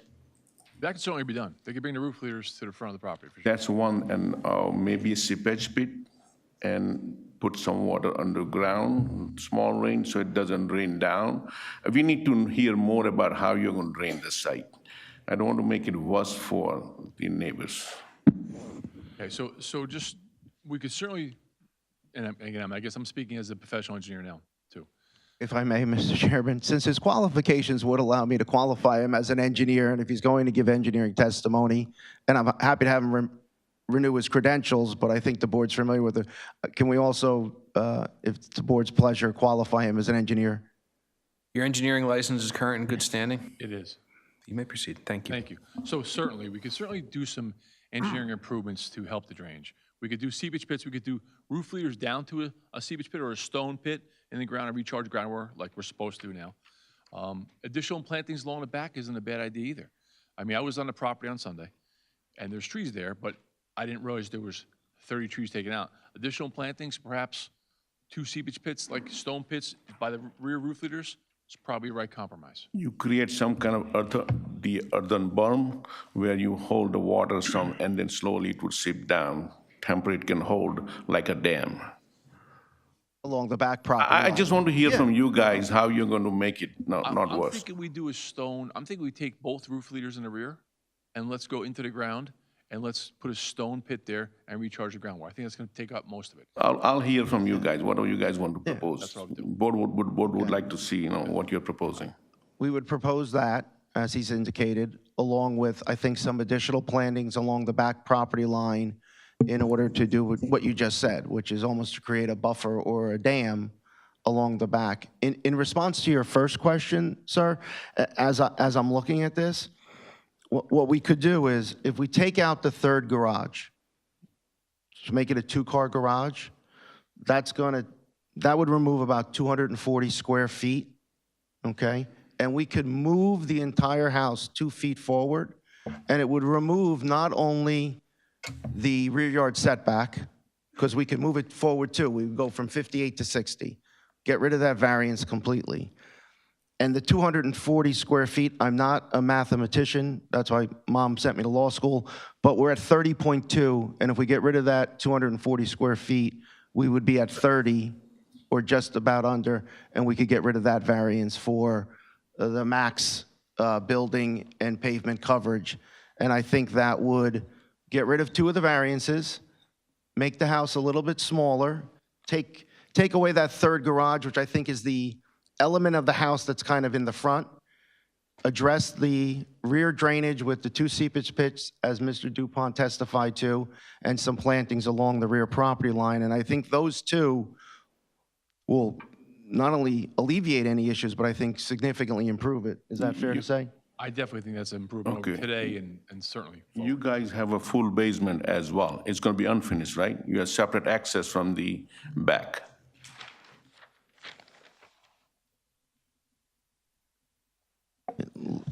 Yes, unfinished with access from the back. Yeah, Yes. okay. And it's going to stay unfinished. Yes, sir. Okay, all right. All right, so that's about for me. Okay, thank you, Mr. Snyder. I have a question. I was reviewing the plans. You said it's unfinished. Isn't there a full bathroom and everything down there and a wet bar? So how's that unfinished? Okay, so I'm sorry, so I'm not an architect, but I'm looking at, there's large open unfinished space, but the architect is showing a full bath and a wet bar and a utility. And a bedroom too, right? There's no closet, though. It shouldn't be. Isn't it marked bedroom on the plans? No, you're right, but I'm looking at it, and it doesn't have any closets. As a condition, we would agree that that would not be a bedroom. No living space, I guess. So to clarify for the record, is it an unfinished basement or a finished basement? It's. They're proposing the full bath and a wet bar area. So the plans we have, it says it's a finished basement, correct? Yes, I guess you call it a finished basement. I mean, it's a large, wide open basement, yes. With a bedroom, a wet bar, There a is full bath. Yes. Yeah, okay, thanks. 20%. Mr. Harlow, you did agree that there would not be a bedroom in the basement? Correct. Okay. Mr. Chairman, Vice Chairman? in reference to the drainage, is it possible to take the drainage and tie it into the street storm system? I don't know if there's any storm sewer system in front of the house. Certainly, we could look at that. If we did that, then I would think the need for the seepage pits would probably go away. Tie roof leaders directly in. If it's available, we could take a look at that. So if this got approved, that would be, you would agree to a condition of approval for that, to tie it into the street storm system, Tie it rather than the pits? Well, tie it into that if possible, or do a seepage pit. No, the question is, if there's storm piping there, will you tie into it rather than use the pits? Yes, I think the applicant would prefer to do that. I think everybody would prefer to do that. Also, in reference to these trees, how many trees, there's 31 trees removed. How many trees are you willing to put back? My suggestion would be that the applicant would work with the board's planner as to an appropriate, I don't know if, to throw out a number, 20 or 15 or 3 or 30, I'm not prepared to do that. I'm prepared to plant the trees that your board's professional thinks is appropriate. So Mr. Obviously, Harlow, we didn't take down. I'm just going to stop because this is a residential application, so generally, Okay. Mr. Bletcher, you do not weigh in terms of residential applications. Correct me if I'm wrong. Correct. Okay, so this would, we would then turn to the expertise of the engineering department within the township. Am I correct? Yes. Okay, all right. So we'll work with township engineering. I think that's a more appropriate way to handle it is we'll work with the borough's township's engineering department as to an appropriate tree plan. I would certainly agree to that as a condition of approval. Okay, all right, thank you. All right, anyone else? Okay, ma'am, I apologize. You were standing for so long. I should have told you to take a seat and relax for a little bit, but no, I apologize. Ma'am, would you raise your right hand? Do you solemnly swear or affirm? Raise your right hand. Do you solemnly swear or affirm to tell the whole truth, nothing but the truth, so help you God? Yes, I do. And state your full name and your address. Trudy Bookbinder, 5 Crestmont Avenue. I'm the house right next door. The 3 Crestmont driveway and my driveway are next to each other with a small piece of land in between, very small. And since these 31 trees were taken down, I cannot use, if it rains heavy, I cannot walk in my side door. It's a flood. We've had water in the basement also since these trees. These trees were hundreds of years old. They were huge trees. There are none left in the front. They're all taken down. And I'm not sure how many are in the back that are left, maybe 3 or 4. So we've had a major problem with that. And again, like my neighbors have said, my house is what they call a front-to-back colonial. It's an average home in good shape. The flooding has been terrible. It could be because the property has not been taken care of for years. It could be 3 to 5 years. There's no grass left. It's weeds. I had to call the mayor's office, and they took care of it right away to have someone come and cut it. There were bugs galore. I have all these welts on my body when I go out to my car. And they cut the front, not so great, but it's cut, because it's weeds, it's not grass. But the back was never cut. So again, I can't even go in my backyard. So between all that and the water problem that we now have, I don't think this is a good idea. And that's all I want to say. Okay, thank you very much.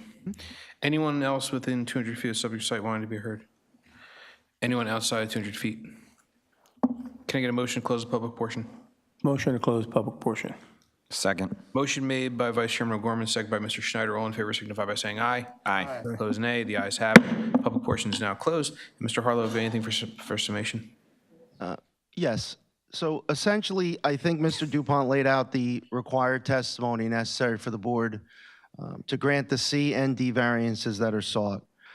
In response to the board's, questions and the comments, we've agreed to take away that third garage, reducing the maximum impervious coverage, so we would no longer need a variance for that.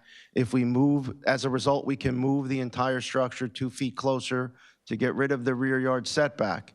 So based on that change, this proposal now meets all of the setback requirements. It fits within, so to speak, the box that's allowed.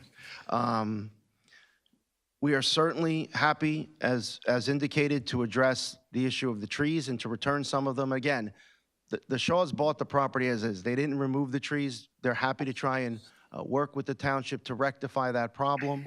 And either, as the vice chairman indicated, tie into if we have the ability in front, which would be I think everybody's primary goal in this case. If the ability does not exist, then as a fallback, we would certainly do the 2 seepage pits. And again, some trees and landscaping buffering, I guess is what we'd call it, to kind of create a dam in the backyard to prevent that water from exiting the site. So I think with those changes, through the feedback with the board and frankly, the residents, I think this is a positive improvement to the neighborhood. It allows a local resident to stay in Edison and build a home that her and her family can continue to hopefully reside here for another 40 years. So thank you. Thank you. I'll go to the board. Excuse me. Good, Mr. Abbott. What? Yeah, I need your microphone. Are they coming back with the more info, what the new FAR would be? That's my question. Sorry, what was the question? Are you guys coming back with the, all these questions, concern they raised with the answers and what the new FAR would be? I mean, you're just telling me one garage would be reduced and what's happening second floor, first floor, how much the FAR goes down from 35%?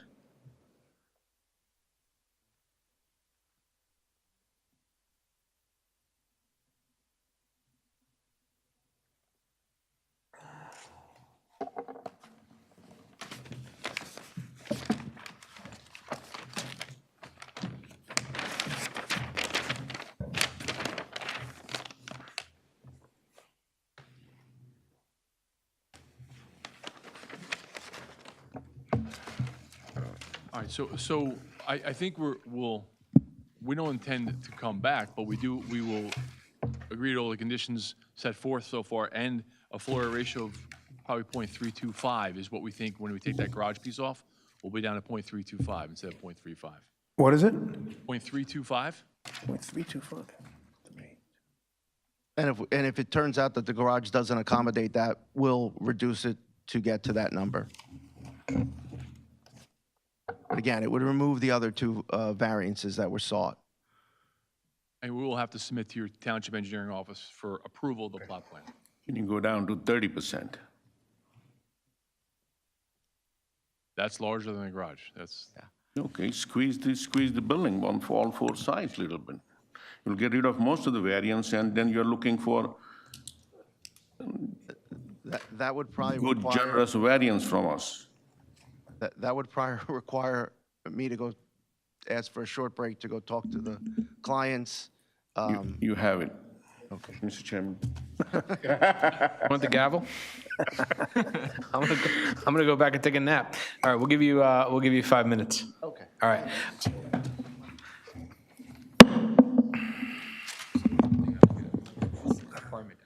Get rid of it.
500 feet reduction needed. No. 500 square feet. 800 square feet. Where is it? 500. Yeah, they got it down to 30. So 50 to Footprint, 100. sorry, footprint. All right, we'll go back on record. How the hell did he do it so fast? Mr. Chairman, I had an opportunity to speak to Mr. Shaw, considering the board members' proposals. We would consider or present to the board for its consideration. I presented the board with a document. It's kind of a box that shows a new bulk table, so to speak. Ms. Shaw, I don't know if you want to mark it as A1? A1, which reduces the house to a 5,200 square foot home, which gets rid of the proposed variance for max coverage of building. We would get rid of the variance for minimum rear yard setback. It would lower the FAR ratio to 0.3043, which I think is in keeping with the board members' comments, and it would reduce the max coverage of building to 16.6%, which is just over the 15 required. And I think that would address the board members' concerns. Okay. Michelle? Okay. Mr. Dave? Okay. All right. So we'll now go to the board. Right, Mr. Chairman, Mr. Dave? I'll make a motion to approve this application with the following conditions. The applicant agreed to make sure that the current drainage system current drainage situation do not get worse than what it is currently now. They may add the seepage pit if required. They bring the leaders to the front of the building, create the dam at the back of the property so it would retain the water within the property, planting most of the trees that were cut. Basement will have no bedroom. The basement will never be rented. Applicant also agreed to reduce the FAR to 30.43%, which would give us the 5,200 square feet total floor area versus 5,900 proposed. So it's about 700-800 square feet less a smaller building.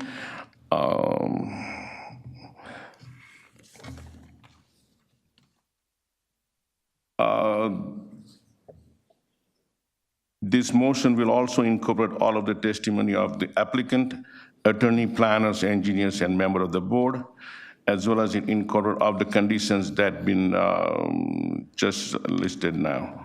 All right, did I miss anything, guys? Just one clarification. In terms of the trees, we would work with the Township Engineering Department as to the amount and placement. Is that fair? And caliper. Caliper, Okay, yes. caliper. Okay, That's okay.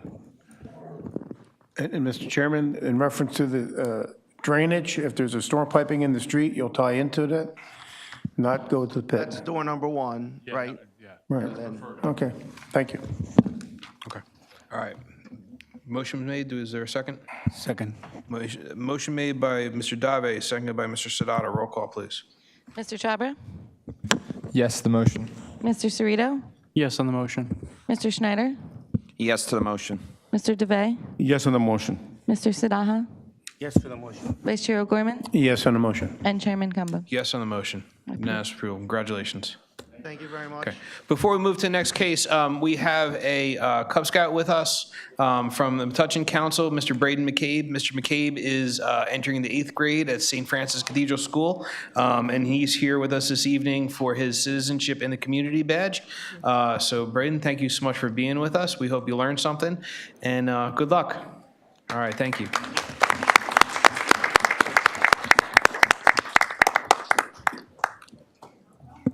All right, we're going to take 2 minutes just to let the next case set up. I do have some other kids, but primarily for my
The board will return to session.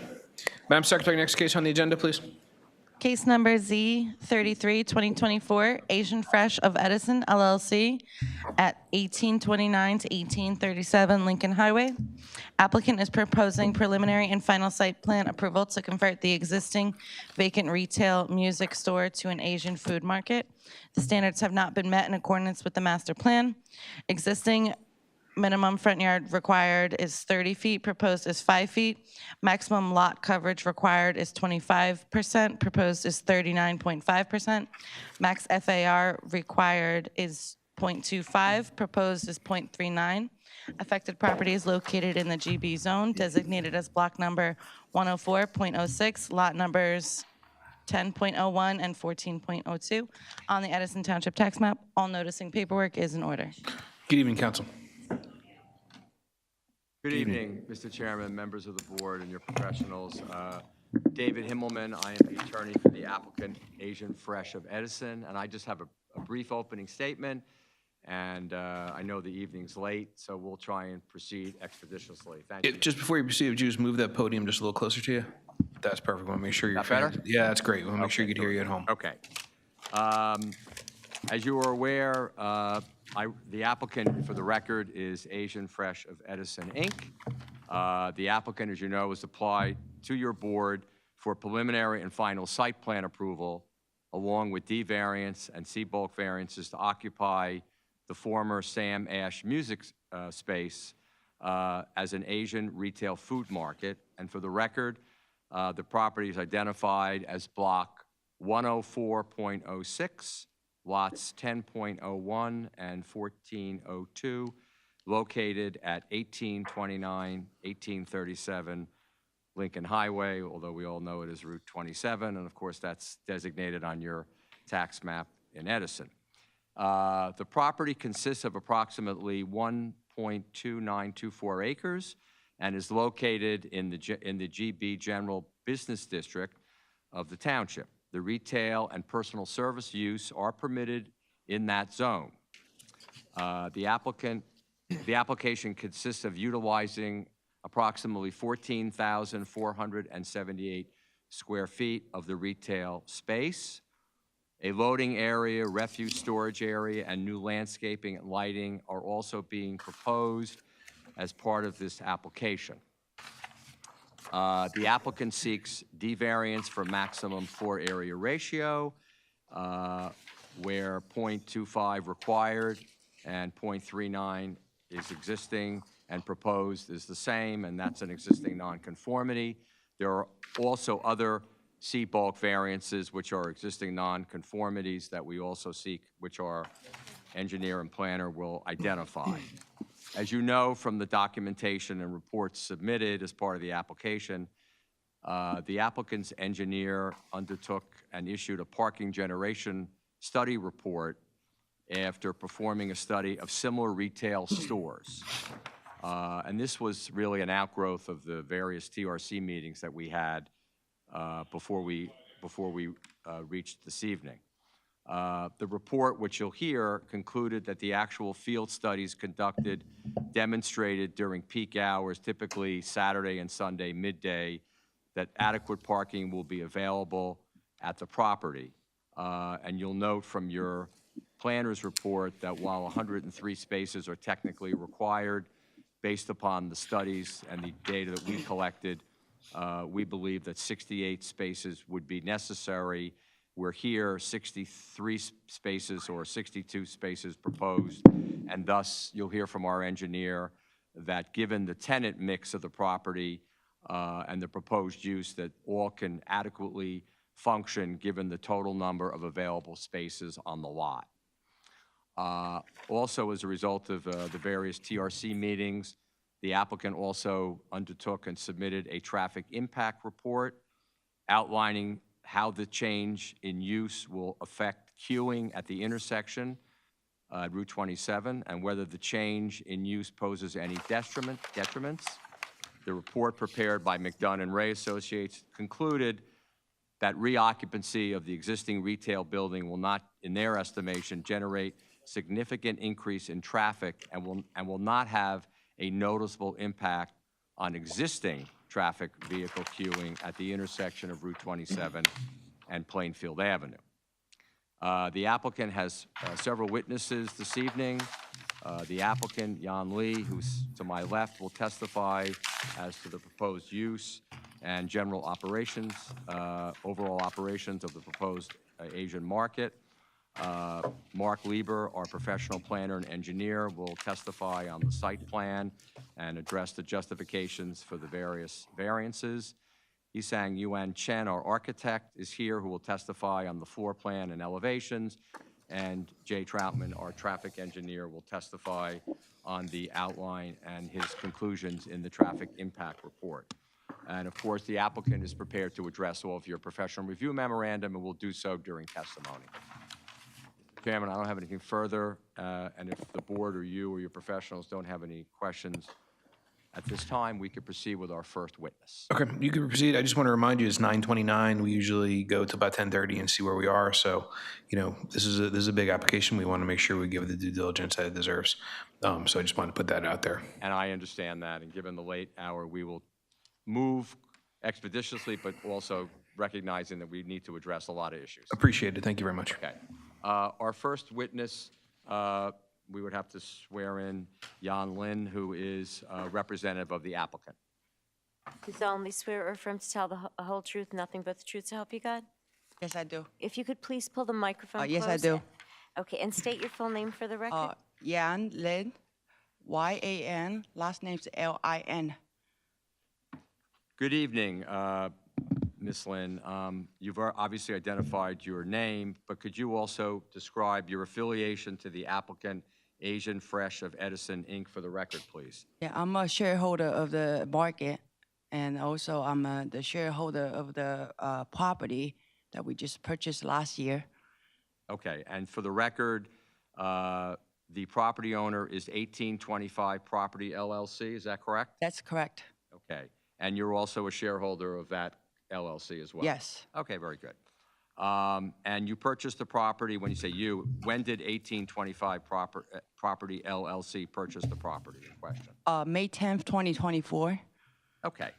Now, while the board's aware of the nature of the application, could you briefly describe the proposed business you seek to have this board approve, please? Yes, we do own a market in Philadelphia. It's a similar size. It's a smaller size. And then we do sell a lot of fresh produce and fruits and Asian-style groceries. So I think Edison, the diverse population fits our needs. So that's why we end up in this location. Okay, and before you closed on the property, purchased the property owner, 1825 Property LLC, what were the real reasons you were looking at as to why this property may have, in fact, met your requirements to open up this proposed business? And the diversity population of Edison, that's really fits our business. And also, were you aware of the prior uses on this property? Yes, I have heard it from the neighbors. This location around 50 years ago used to be a food market and then turned it to furniture store, then turned it to sand mash. Right now, we're just trying to bring it back to the original purpose of the use of this building. And we don't do any addition or to the building at all, but we will renovate because it's outdated. Fair enough. Okay.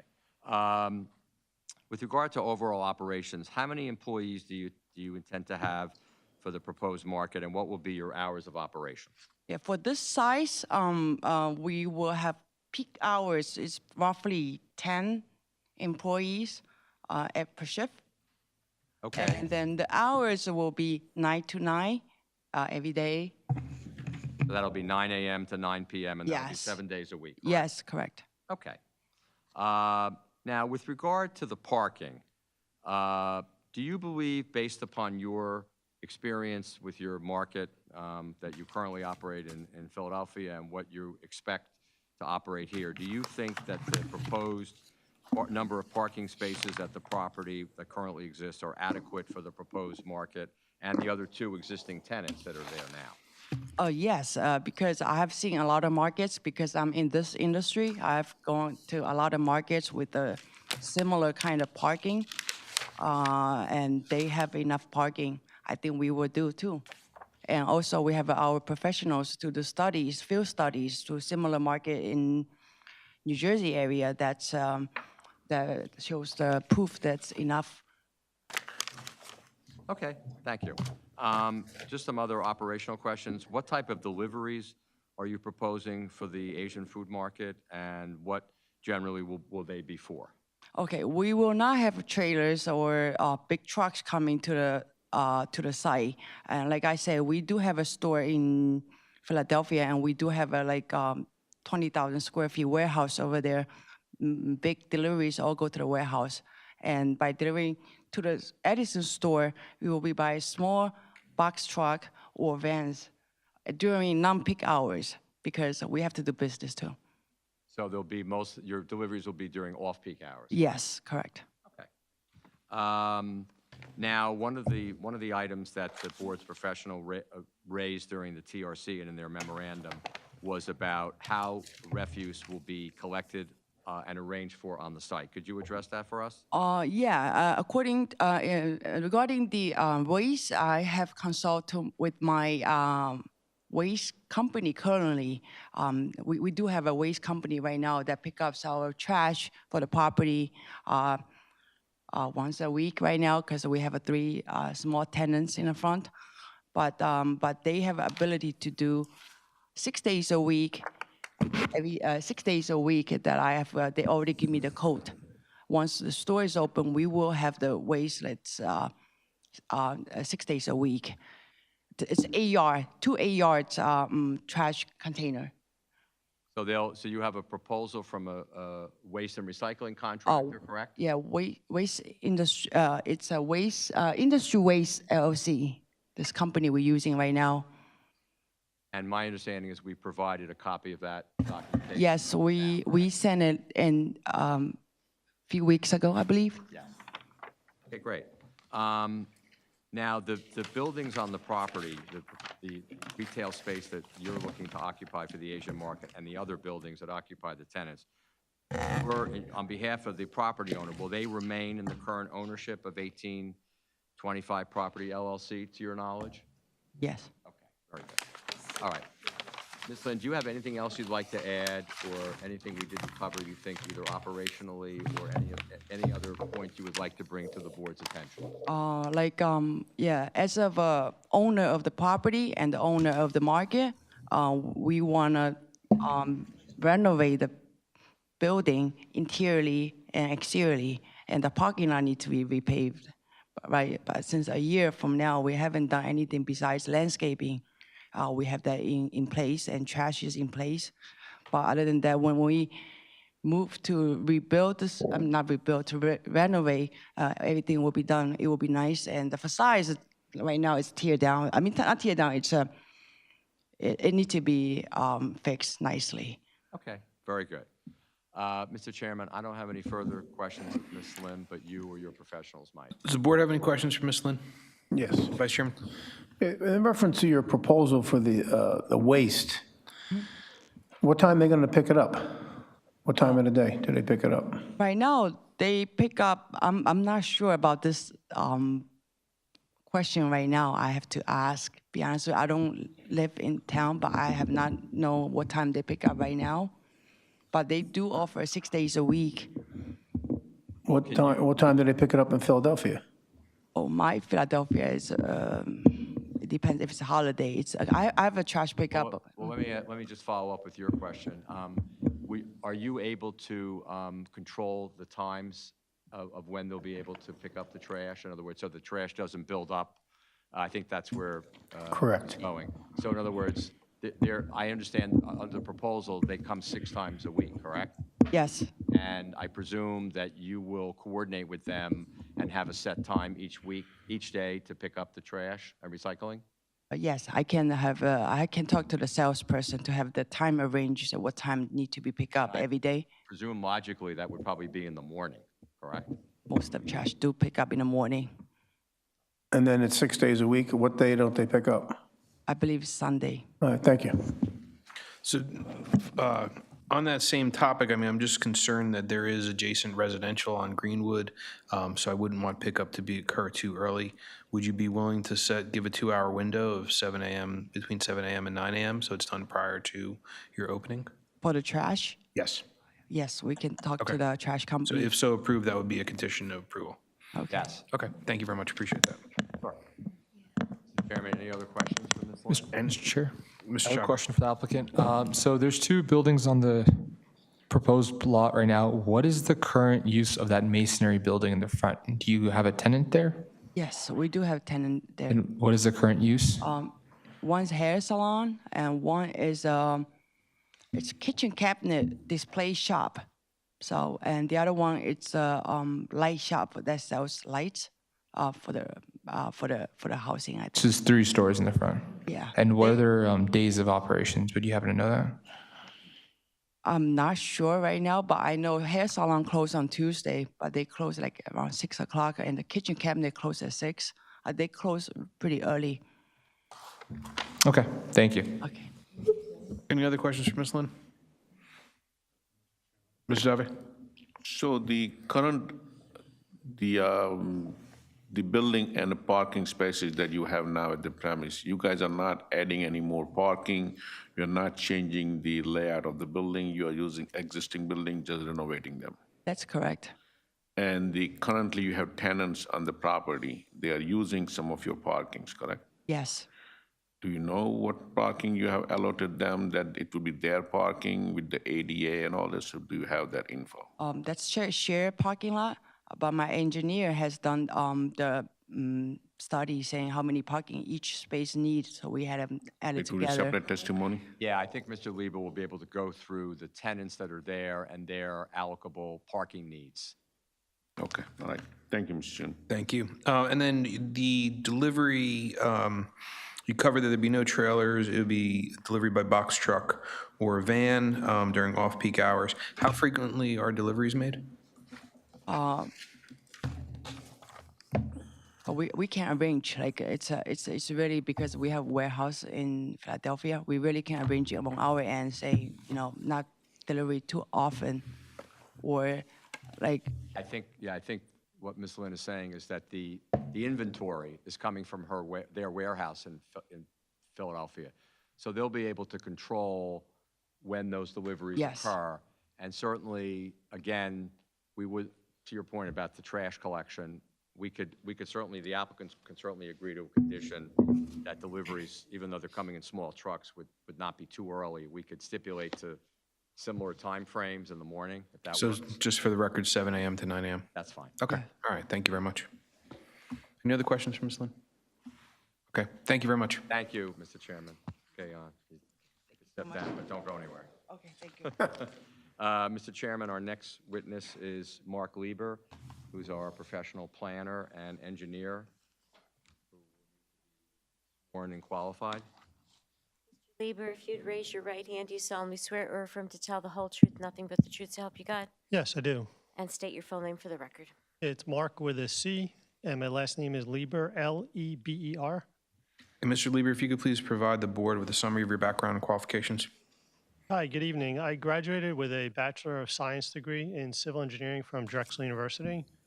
I completed the MBA program at Rutgers Graduate School and was licensed as a professional engineer in 2003. I was licensed as a planner in 2005 and a certified municipal engineer in 2006. I've testified before this board as well as other boards throughout the entire state of New Jersey, and I'm a qualified expert witness in both municipal court and superior court. And your license is valid and in good standing? Yes, it is. Thank you very much. You may proceed.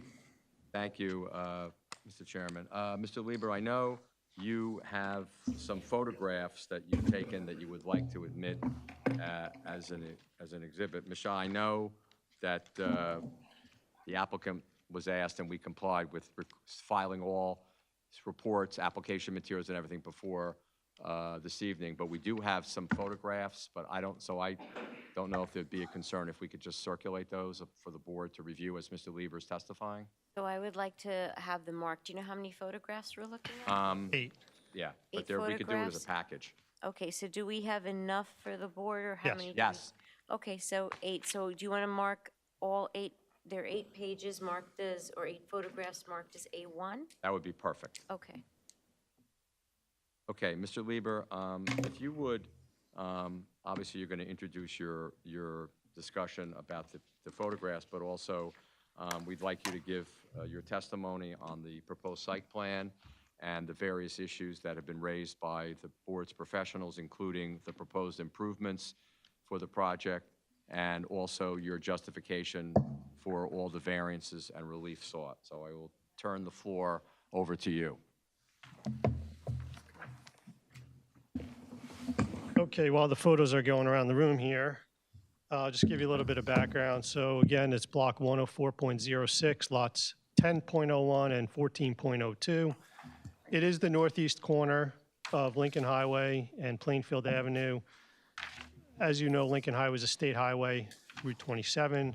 Plainfield Avenue is a county road, Route 529. But this property also has 240 feet of frontage along Greenwood Avenue in the back, which is a local street. So it's a triple frontage property. The total size of the lot is just under 1.3 acres. And also, you heard previously, it's in the GB zone. Now, there are 2 freestanding structures on the property. The total gross square footage is 22,193 square feet. The building in the back with the red along the roof line, that was the Sam Ash store that's currently vacant. The front building, which is situated more toward the front of the property near the traffic light, has 3 existing tenants. One is a salon, one's a kitchen and bath showroom, and the other one is a lighting and fan store. Access to this property is to and from Lincoln Highway or Greenwood Avenue. There is no access from Plainfield Avenue. There are presently 63 parking spaces on the site in a paved parking lot, which is located on the eastern half of the property. This building, I estimate, was built sometime in the early 1950s, and the surrounding uses include retail to the northeast and southwest along the highway. There are residential dwellings to the north across Greenwood Avenue, and there's a mix of both commercial uses and residential uses to the southeast and across the highway. Anytime I present a case, I always take photographs the day of the hearing, so these photographs were taken this morning. So I'm looking at A1. The first photograph is taken from across the highway. And you'll notice the red building, that's the Sam Ash, former Sam Ash store. The photo at the bottom is the building near the traffic signal with the 3 tenants that I mentioned a second ago. You go to page 2. This is a view from Plainfield Avenue of the Sam Ash building. And then the bottom photo, also from Plainfield Avenue, is the view of the existing building in the front. If you go to the next page, you got to turn sideways. The photo on the bottom of the paper is a view along the back of our building looking down Greenwood Avenue from Plainfield. And then the other picture is looking along Plainfield Avenue at the side of the building toward the intersection. You can see the light in the distance. Finally, on the last page, I gave you on the top just a general overview of what the parking lot looks like today. And then the reason I wanted to show you the bottom picture is because there seems to be some kind of a access into this property from the highway that cuts the corner of our neighbor to our east. That's the access that we're actually going to be closing as part of the application. With regard to the zoning, there's a couple of existing nonconformities I do want to point out, none of which are affected by the application. I'm going to start off with the front yard setbacks. Again, there's triple frontage on the property. The minimum setback in the GB zone is 30 feet. The setback is as little as 5 feet to the existing building. There's existing nonconformity, which would just remain as is. As well, our building and lot coverages. Building coverage is permitted at 25%. Our existing building coverage is 39.5%. We're not proposing any expansions to the building. That would remain the same. The all impervious surface coverage limitation, 75%. Current coverage is 95.5%, and again, that's an existing condition that would remain unchanged. Floor area ratio, the zone limit is 0.25. If you look at the square footage that's presently on the property, it's 0.39, and again, that would remain 0.39 unchanged. The last item I want to mention is the parking situation. We had looked at the town code, done a calculation for the number of parking spaces that are required. I'll run through that for you. Parking standards are found in your chapter 37-60.3. For the existing salon, that would be classified as a beauty shop. It requires 3 spaces per beautician or 1 space per 150 square feet, whichever is greater. We went there, spoke to them. There's 3 beauticians on staff. Therefore, the square footage multiplier is higher and results in a parking demand of 14.6 spaces for that use. The kitchen and bath store is a similar use to the lighting store. They're both home improvement / hardware usage. The peak parking demand in the ordinance is 1 space per 350 square feet. Therefore, those 2 stores would generate 15.8 needed spaces. Finally, the last building is the former Sam Ash space, which was classified as a commercial retail use, and that would have required 1 parking space per 200 square feet. Based upon the store size, the parking demand for that building alone would have been 72.4 spaces. If you add the 72.4 to the prior numbers I gave you for the salon and the 2 showrooms, the total parking demand per code on this property is 103 spaces. There's only 63 spaces on the property today, so again, that's the last nonconformity I want to talk about because we do not have 103 existing spaces. Now, while we're talking about parking, this is something that I wanted to look into in great detail because we are changing the use. Extensive conversations I had with the client trying to find a similar store that's very, close to her use. Would be more or less a grocery store that sells packaged goods, does not have a bakery, does not have a pharmacy, does not have food preparation or a kitchen that sells hot food over the counter, and does not operate on a 24-hour format. And the closest match I could find in the market was Aldi. So what we had done is we took 3 Aldi locations in the area. One, 2140 Route 27 Edison. We took the one at 623 Texas Road in Marlboro, and we took the one at 50 Racetrack Road in East Brunswick, New Jersey. And we literally sat out there and counted cars in their parking lot in 15-minute increments until we could find the peak number of cars at each of those stores. At whatever hour that was, we then